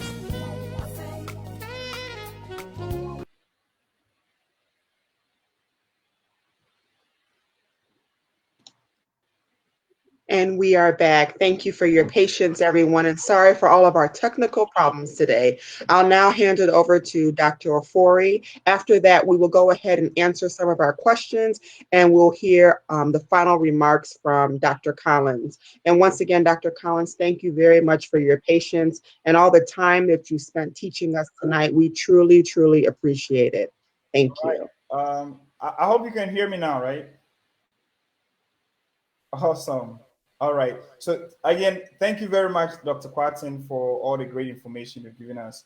I'm just going to go straight ahead and tell our listeners about the great things that are happening with vaccines and also some of the preventative measures that are evolving, coming up with mask and double masking. So beginning with vaccines, there's been different vaccines that are coming on the market. We already know about the BioNTech, the Pfizer and BioNTech vaccine that is being rolled out, especially in the US and UK and other countries. We also know about the Moderna vaccine that is also coming up.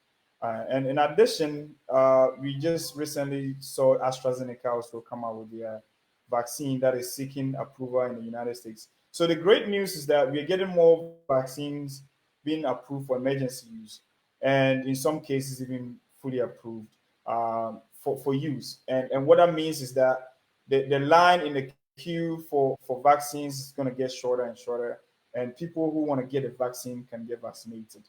The whole idea is that we all want to get that herd immunity that we're looking for in order to be able to conquer this pandemic and move forward with that.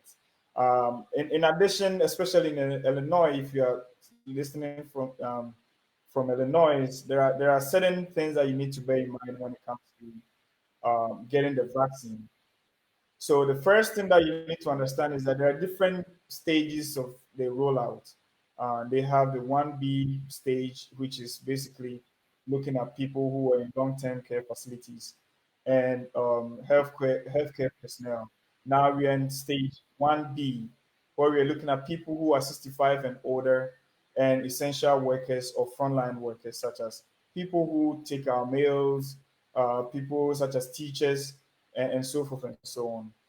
I have received the vaccine personally, and I think Eunice has also received it.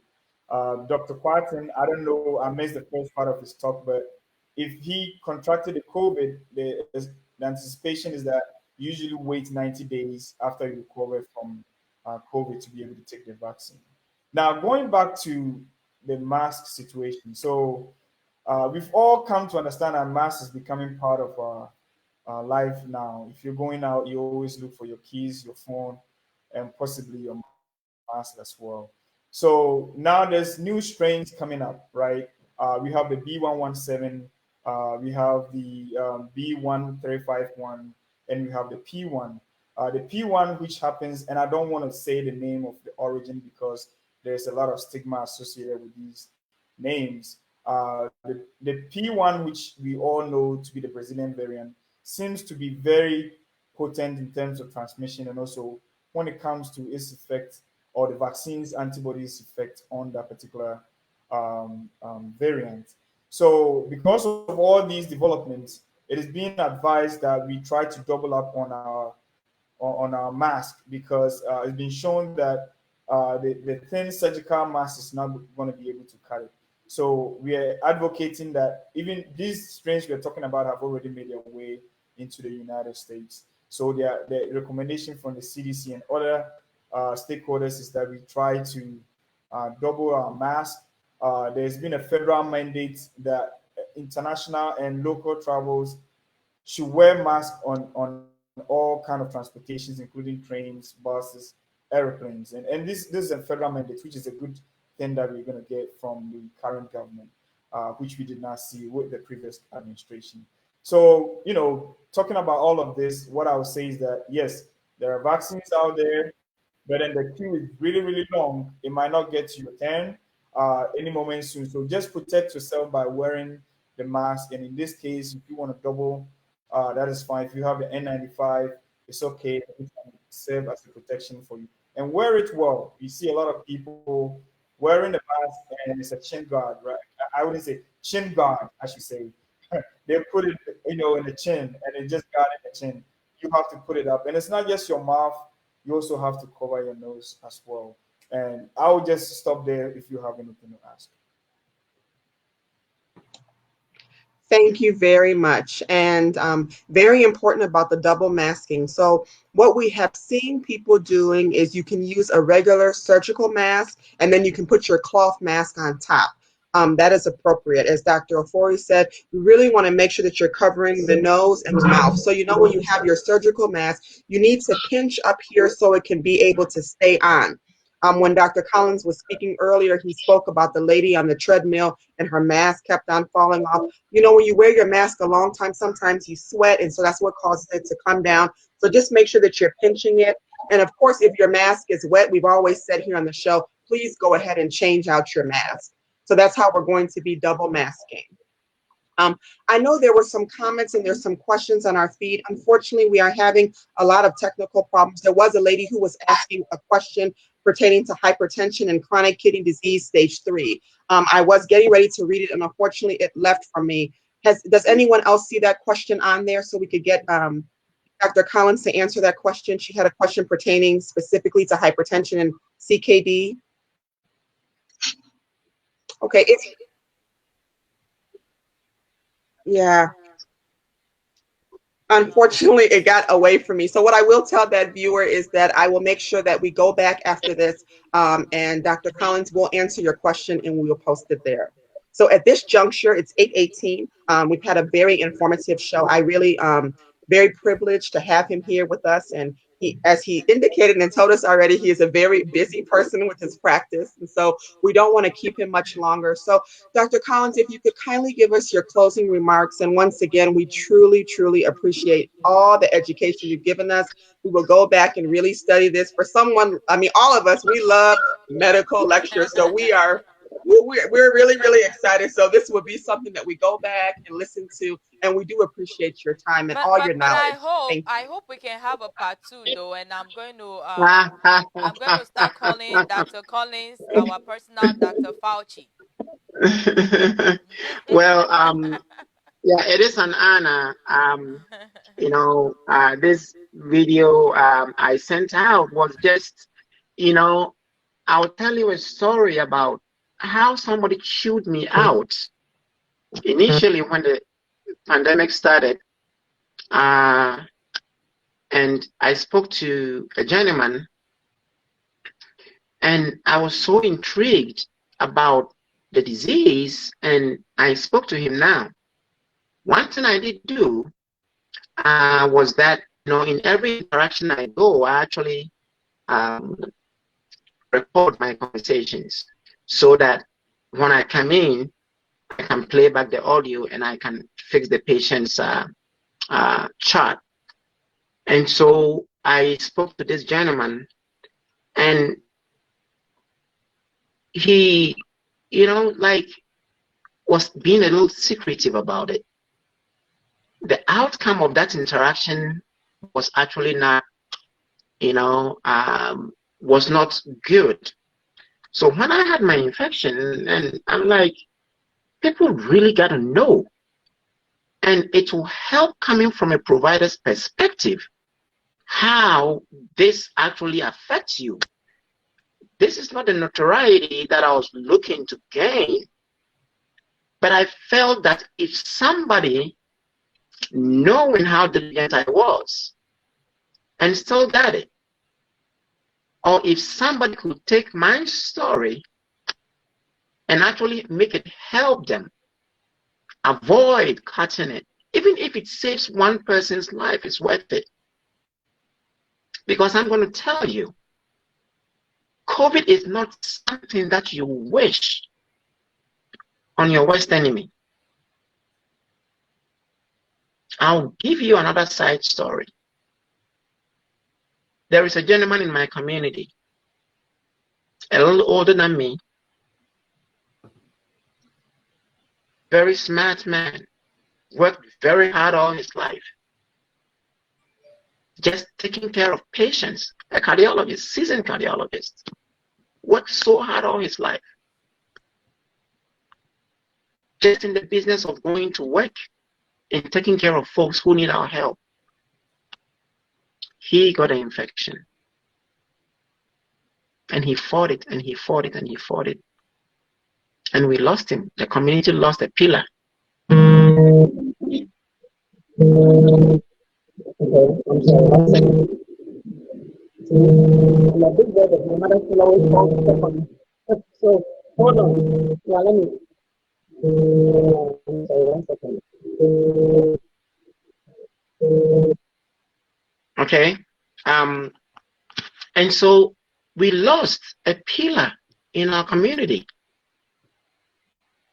You know, and so this is not, look, COVID is no respecter of your status. It doesn't matter who you are. I was very, very, very fortunate to have made it out. In fact, after I made the first video, when I thought that I was sailing through, I had setbacks. Really, really, really bad setbacks. And so this disease is so unpredictable. So if there is parting comments that I'll leave with our listeners, is that please don't joke with this. If you don't have anything so urgent to go do, just stay home. Even in your own circle, your wife, your husband, your kids. I mean, look at the number of people in the United States who are infected. If you do the math, if you go out to a Walmart, you can play the odds that any 3 people around you, somebody is infected. That is how bad it is. Looking at the sheer number of people, and if you live in a place like Georgia where people for whatever reason don't believe in wearing masks,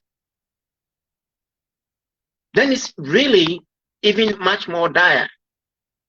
So if anybody listening thought that this is not real, I'm telling you from a physician's standpoint who has also been a patient, that is not a disease you want to mess with.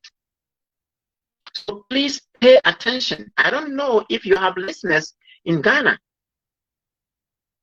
who think that we can still go out and party.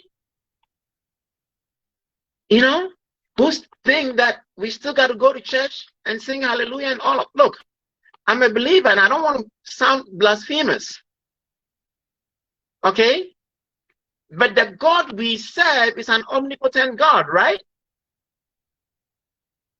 Before we were born, before we were conceived in our mother's womb, God knew who we were. When you go to sleep, He knows what is happening. Do we really need to go stand 2 feet away from our brother and sister with the risk of infecting them? I mean, really? Do we need to go and sit out there and scream and sing praises? Isn't God everywhere? And so what is so difficult for our community to get it through their hearts? That we're not going to get rid of this disease unless we stop the spread. Like I said, a virus is not like a bacteria. A virus is not going to multiply by itself. It doesn't have the ability to reproduce. Its reproduction is dependent on its host. And this is a virus that has a reproductive number of about 3. And that was a point that I was going to make, and I got sidetracked. So if you look at how infectious a virus is, you look at the reproductive number. The R0, the capital R sub-0. That reproductive number is equal to 1. Then it means that for every person who gets that virus, their probability of spreading it is limited to 1 man or 1 person. Whenever you have an R naught of 1, that means the maximum number of people I can infect my infection is 1. It becomes endemic. It doesn't spread that fast. If your R naught is less than 0, that virus dies out, because it means that when I get that infection, it's even less likely that I will infect another person. And because viruses require a host less than 1, that virus just disappears from the community. On the other hand, if that R naught is greater than 1, then it means that for every infection you get, the probability of infecting another person is more than 1. And that is where the exponential spread happens. And at some point, the R naught, and it depends on the community you are in, 4 or 5. So that means that for every 1 person who gets infected, you have the probability of infecting additional 3 to 4 or 5 people. Just look at the exponential spread. And the other thing about this virus is that the asymptomatic phase is so long. And you could have the virus and not know it. And it is not only when you start showing symptoms that you become infectious. You become infectious once the virus takes hold of you, whether you are exhibiting symptoms or not. This is why it is important for us to understand how this virus is behaving. The Bible says, for lack of knowledge, my people perish. If you don't know and understand this virus, this is the greatest challenge of our lifetime. It is not only the frontliners who are going to do it. The president of your country is not going to do it. We all have an individual as well as a collective responsibility to make sure that our species survive. And it's our individual responsibilities. Don't go and blame the government. Yes, the government, the purpose of government is to do for us what we cannot do for ourselves. So they provide the resources, but the real, where the tire hits the road, is our individual responsibilities. And you may not be that fortunate. You may be somebody who has a diabetes, somebody who has kidney disease, somebody who may be immunocompromised because at some point you had cancer and you got chemotherapy or radiation, so your immune system is a bit down. So please hear me out. If there is one I can tell my brothers and sisters who are listening, please, unless we all do our collective parts, we are not going to fight this. It is not the government's responsibility. Yes, they will provide the resources, but the government is not going to come to your bedroom. It's not going to come into your homes to tell you what you have to do. If you take this and you observe the mandates and you go out and you wear the mask, then we will be 50% down the road to fighting and defeating this. So that is what I'll leave with your listeners. Please do not underestimate this. I have been there and I've seen how devastating this virus. Today I can talk and end without eating my bread. A few days ago, it wasn't like this. So please and please again, you don't get any more richer or poorer when you wear a mask.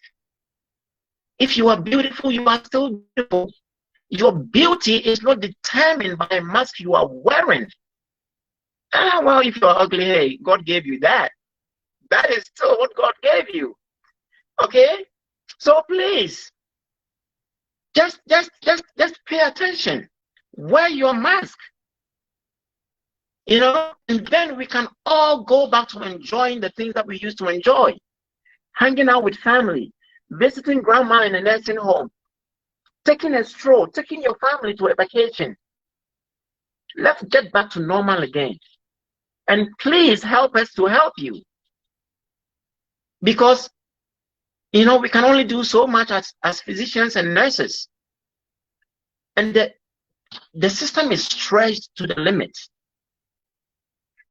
Even in the United States, look at the devastating effects that this is having on us.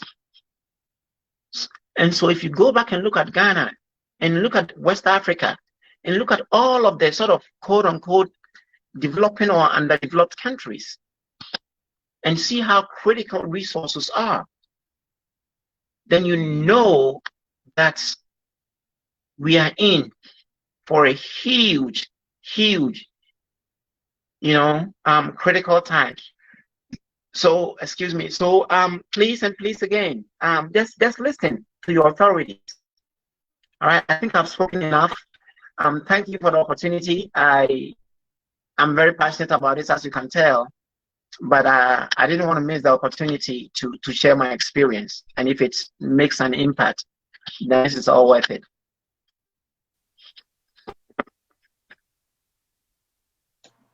Thank you, and thank you. All the information you shared was very, very valuable, and we have all learned so much. I'm sure everyone who has watched the show has seen your passion, your dedication to medicine, your dedication to just humanity in general. And that has been shown very, very well. So once again, we are just very privileged that you were able to take this time and speak with us. We also continue to hold you in our prayers as you also recover and feel better. And we just we hope for the best for you and all the people who were at your office also that were contracted with coronavirus. So once again, thank you very, very much. Viewers, this is Dr. Collins. I will also put his website on our platform if you wanted to look and see what he does in Georgia. Also, feel free to look through that and make sure you watch his YouTube video and share it with somebody. So once again, thank you and have a wonderful night. We appreciate you being here. Thank you. I will leave now. Is it okay to disconnect? All right. All right. You all have a good night. Yes, please. Thank you. You too. Thank you so much. So, Dr. Ofori, that was quite a power-packed show today. Mawasi, what do you guys all think? I think that was a lot of information. For those of us, when you go to school and you get a lecture and they give the topic, you're like, oh boy, this is going to be a lot. Today, I think we have learned a lot about everything. What do you guys think? Yes, learning about cardiovascular is very, I mean, even in school, when you're doing cardiovascular, it's like, you're like, oh my God, this is so much information. But he's been able to break it down for us to understand in a layman's, I mean, I agree. yeah, in layman's terms, so that we could understand better and its connection to COVID. And this is why Trend Africa, we are continuing to bring you educative topics like this. If you would like us to, if you have a topic you would like us to discuss, please suggest to us, or Eunice, or Dr. Ofori, or our producer Black Jesus, or email trendafricatv@gmail. Okay, he says Royal. You should contact Royal. Okay, Royal Black Jesus. Oh my Lord. Okay. So if you have a topic, you can email trendafricatv@gmail.com, or you can nudge any one of us, and then we'll try and work with you and bring the topic um up to par. Dr. Fori, today we were holding down the fort for you, but I wanted us to also discuss the medications Dr. Collins was taking. He said he took um, ivermectin, colchicine, ampicillin, Coachazine. Mm-hmm. oh my Lord. Colchicine, right? Okay, my Ewe accent is not allowing me to pronounce the words properly, so excuse me.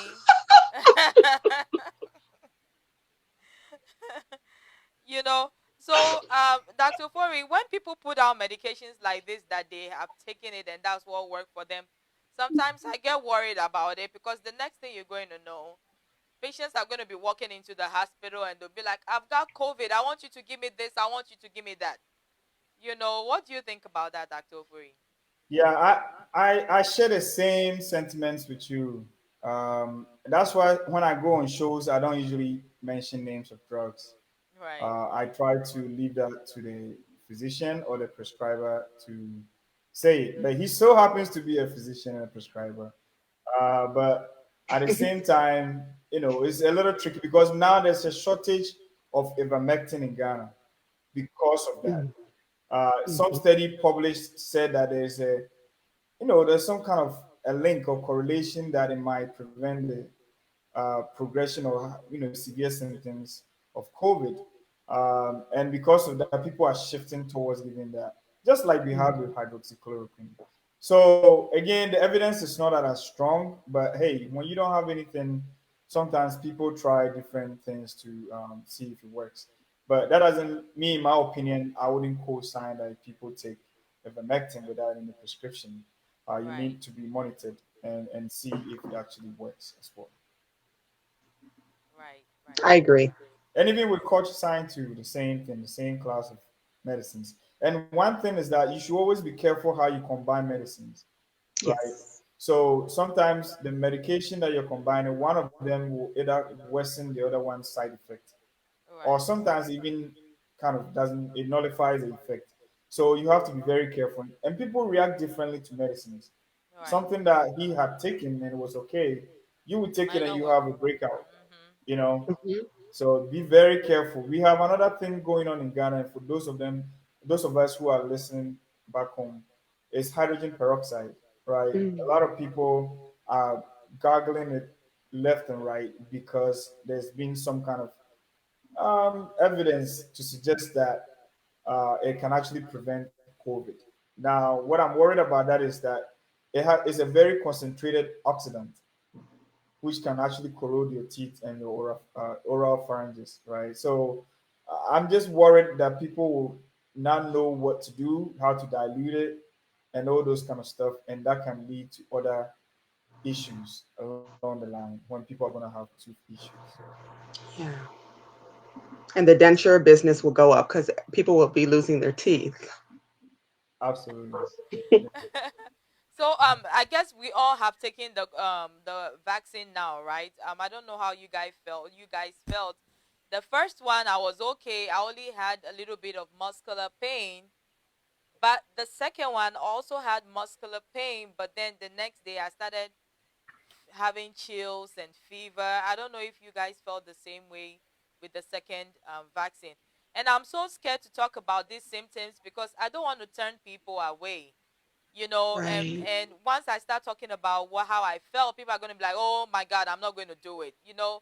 So I tried as much as possible not to talk about how I felt after the second vaccine, but then I also feel like um, we as health providers, it is our duty to put information out there for our viewers and our patients to know. So I don't know how you guys also felt after the second or the first vaccine. Can you Yeah, share so your I took experiences? I took the second dose and it kicked my butt a little bit, right? But what I would say is that it's better than getting COVID because Yeah. COVID is times 20 of that, right? If I'm not exaggerating. So and I had that symptom for a few hours, slept, woke up, and everything was fine. Mm. But at the same time, it's because your body is kind of reacting to the new. It's not new actually. It's just reactogenicity, like your body just reacting to the RNA that is being produced or the protein that is being produced. So you're gonna have that reaction, and it's good because what it means is that your body is actually getting ready to fight any COVID infection in the future. So it's not that bad if you've ever had flu. It is like flu, half of flu, right? I mean, it depends on how you see it. But me personally, I think even though I felt weak, it lasted for some hours, and I was okay. I mean, Mouse is okay here. She's smiling really nice. It means it won't do anything to you. Like I she'll haven't done my second one yet. So okay. Yeah. my So second one is I think next week. So that leads nervous. me to talk about there's an ongoing conversation about the spacing between the second dose and the first dose, as to whether we should delay it. There's so many mixed, I would say, mixed information about it. The whole idea is if you get it in the 21 days or the 28 days, depending on which one you got, is up. I want you to go and take the second dose. Don't wait So the because it's an 21 days ongoing. is the Pfizer, right? Correct. The 21 days the Pfizer and the 28 days is the Moderna. Correct. Okay. Correct. So what they're saying is that they're trying to do a study to see if you spread it out, is there a chance that we could save some vaccine for some people who haven't had it, right? So they've done that for up to, I think, if I'm not mistaken, up to 5 weeks, right? Instead of 4 weeks, they've looked at 5 weeks. Some people have looked at 6 weeks and things like that. But what they're saying is that the evidence is not that strong at this point to suggest that we should delay it. You should take it as soon as possible. One thing you should bear in mind is that your body is already had it, the immunity, which is halfway, right? Now you're waiting for a booster to increase the levels up so that you can fight infection. Now it will not do us a favor. There's something called escape mutation.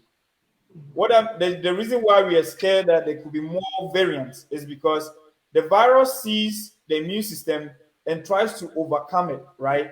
And it always does it because you have suboptimal immunity. So if your immune system was, like I would say the Marines, they will go after you, kill the virus, then no issue, no chance for it to change. If your immune system is smaller or lower, then the virus will not be taken care of. It will have time to think and change itself, right? And then you get different variants. That is why we are having all these issues, because people have partial immunity. The virus goes in there. So far, we've seen that you can still get it reinfected. It goes in there because of the partial immunity. It tries to do what we call escape mutation. And that is why we're seeing all these different changes. So I will advocate that if your time is up, don't think about it. Go get it. Let's increase the numbers. I think US right now we're about, I don't think we're even up to 10% yet, which is a shame. Wow. Yeah, which is a shame. We are still behind. Dr. Fore, is the first shot the same as the second shot? Yes, the same dose, the same strength, everything. It's just separated. The whole idea is that you build more antibodies or stimulate your immune system to produce more antibodies or memory or plasma cells. So that is the whole idea. There's the AstraZeneca one is coming up with one shot, right? Where you just take it one time. Even though they're looking at one shot, they're also looking at double shot, because you don't want to make, in Ghana we say abuana bestro, right?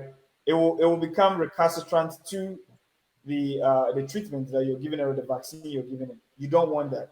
So a lot of people are worried about the AstraZeneca one, the one from China, those ones from adenoviruses, because the immune system, the way they stimulate the immune system is not as strong as you see with Pfizer and the Moderna. So, I mean, unfortunately, some people like Ghanaians might not be able to get that one, right?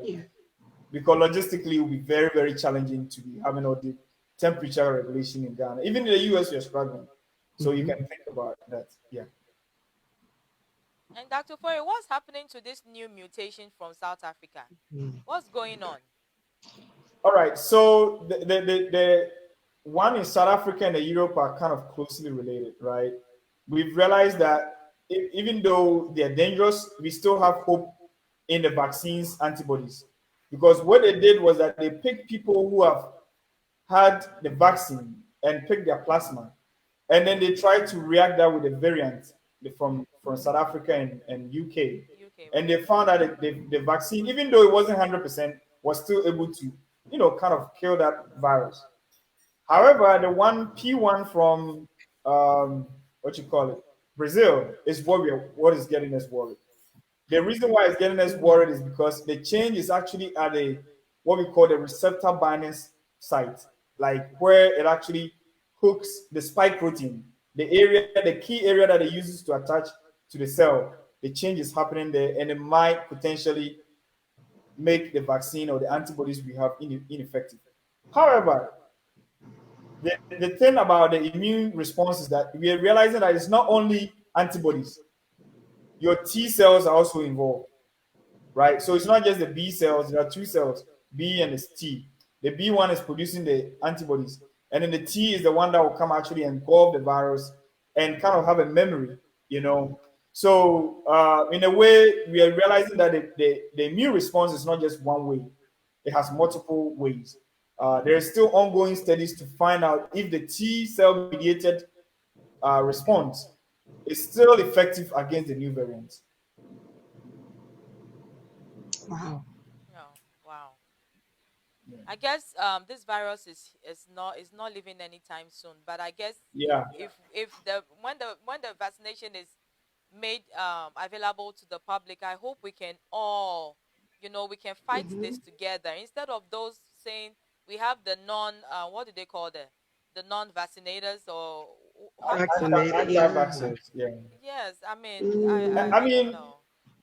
I'm kind of excited about the number of people vaccinating, right? I mean, I Hmm. know it hasn't hit the general population yet, but Hmm. I mean, to the extent some people are traveling to other states To get it, get yeah. it. Some people are, and you should be cautious. I should tell people that there are people selling vaccines online, right? You know, whenever Wow. there's any issue, there's people who are going to take advantage of it. And I Oh always say yeah. this: don't fall for that. If someone Hmm. tells you, "Hey, I can sell you my slot," you go there and you will not get that vaccine. They will take your money. If they tell you, "I have the vaccine at home," that is not true either. Hmm. So we are admonishing people that please don't do that. Go to accredited and people that are affiliated with government agencies who are legit to be able to give you the vaccine. Otherwise, somebody will give you water and you will think it's a vaccine. And then when you get vaccinated, we still have to protect ourselves, right? We still have Yes. to wear the Correct. mask and social distance and wash our hands, Correct. or Correct. we are out Correct. of The the risk. reason is that we still don't know for sure that the vaccine stops transmission or infection. We actually know that you can still get infected when you're vaccinated. The only thing is you do not get a worse outcome from the infection. So you can still spread it, right? Potentially. But as to how much you can spread is what we are talking about right Right. now. However, there's a study in Israel that has shown that it actually, if you get a lot of the population vaccinated, Israel in the whole world are leading in vaccination efforts because they had already built the pipeline to do that years before this thing even came. So their system is Wow. set. And I'm sending this signal to Akufo-Addo and his people. Please, before the vaccine gets there, I want us to be like Israel, where we will plan before the thing even hits them. And what Yeah. they found out was that when you get so far they have about I think 40% of their population vaccinated, which is Wow. which is Wow. huge That's really in good. the whole world. And they've seen that the areas that have seen a lot of vaccination, transmission is down. So that is making us believe, even though that study is not yet peer reviewed, I strongly believe that it probably will hold some truth to it. And it means if you have more people vaccinating, then we can potentially stop this virus from moving forward. That's why I'm saying even if before the virus goes to the public, I'm thinking Ghana should have commercials running now to start educating the people. Get their minds prepared. But instead, they're going to be telling them to be praying. That's my problem. You can have the vaccine and add prayer to it later. Don't sit there and be saying, I'm going to just pray Yeah, over it. I'll be let's fine. do let's do You both. know, Let's do both. let's Do do both. both. Absolutely. Exactly. Let's do Anyway, both.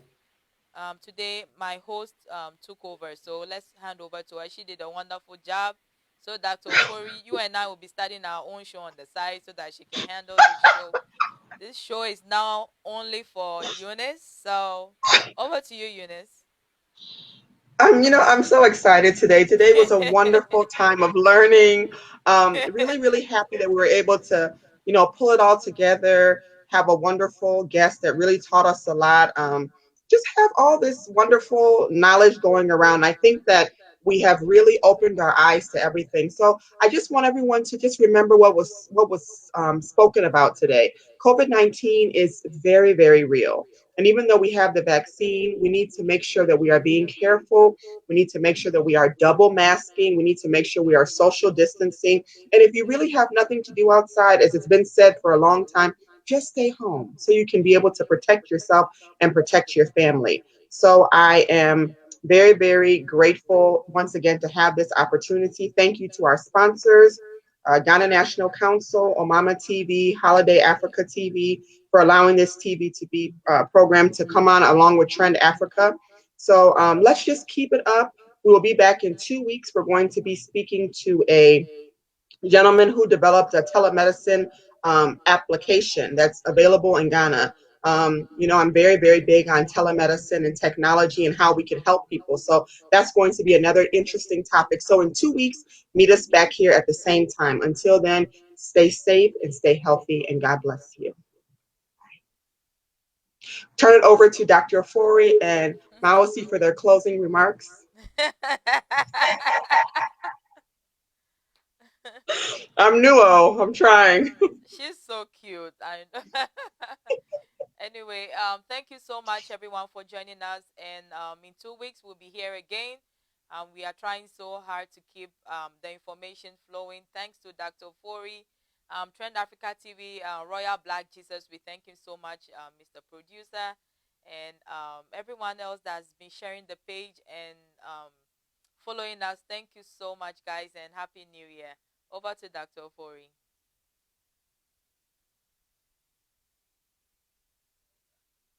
We can't hear him. We can't hear Dr. Ofori. Again, I have my mic on mute. But what I'm saying is that next 2 weeks we'll be here with a power packed session, and I'm going to be representing. So I want everybody to put their TV. I should say Trend Africa TV. We're going to be live 2 weeks from now, and we're going to share very good information. So we entreat everybody to share the feed and like our page. Dr. Ofori, can I just tell you that you're doing so well with your show? Can you tell the people about your show and how they can follow you and where we can find you? And I mean, you're now like a celebrity in the area, so I mean. Oh, I'm blushing right now,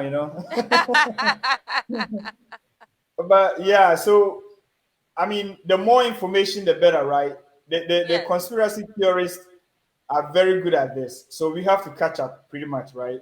So we started a channel called Health Information Africa, targeting people in Ghana and other countries in Africa, providing information on COVID, vaccines, social issues. Sometimes some of the social issues affect our health as well. We talk about those things on Health Info Africa, on Facebook, also on YouTube. So we stream every Saturday at 1 o'clock Central Time, 2 o'clock Eastern Time, 7 o'clock Ghana time, every Saturday.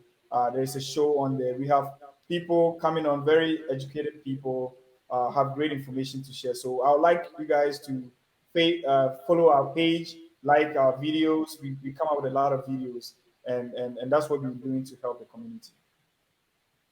Thank you so much. That's Dr. Ofori. I guess we are bringing the show to an end. Thank you so much, everyone, and have a good night. See you in 2 weeks. The creator. Maka. Royal Black says the Abba. Maka. Entertainment and sports. Maka. I say politics. Maka. Royal Black says. Assembly Safwa. Bia Assembly Puno. Sanepi Adekami. Ekome ya kotokumi. Ekome ya misegbe. You want love fake hanye. Maka. Royal Black says the Abba. Maka. All the trending issues. Maka. I say politics. Maka. Entertainment and sports. Maka. RBJ Diaba. Where you full from cry. Assembly Safwa. Bia Assembly Puno. Sasemno ba, ye dear ye beka. Send ye betino, Sapepe na ye becano. Akasane kwedewo.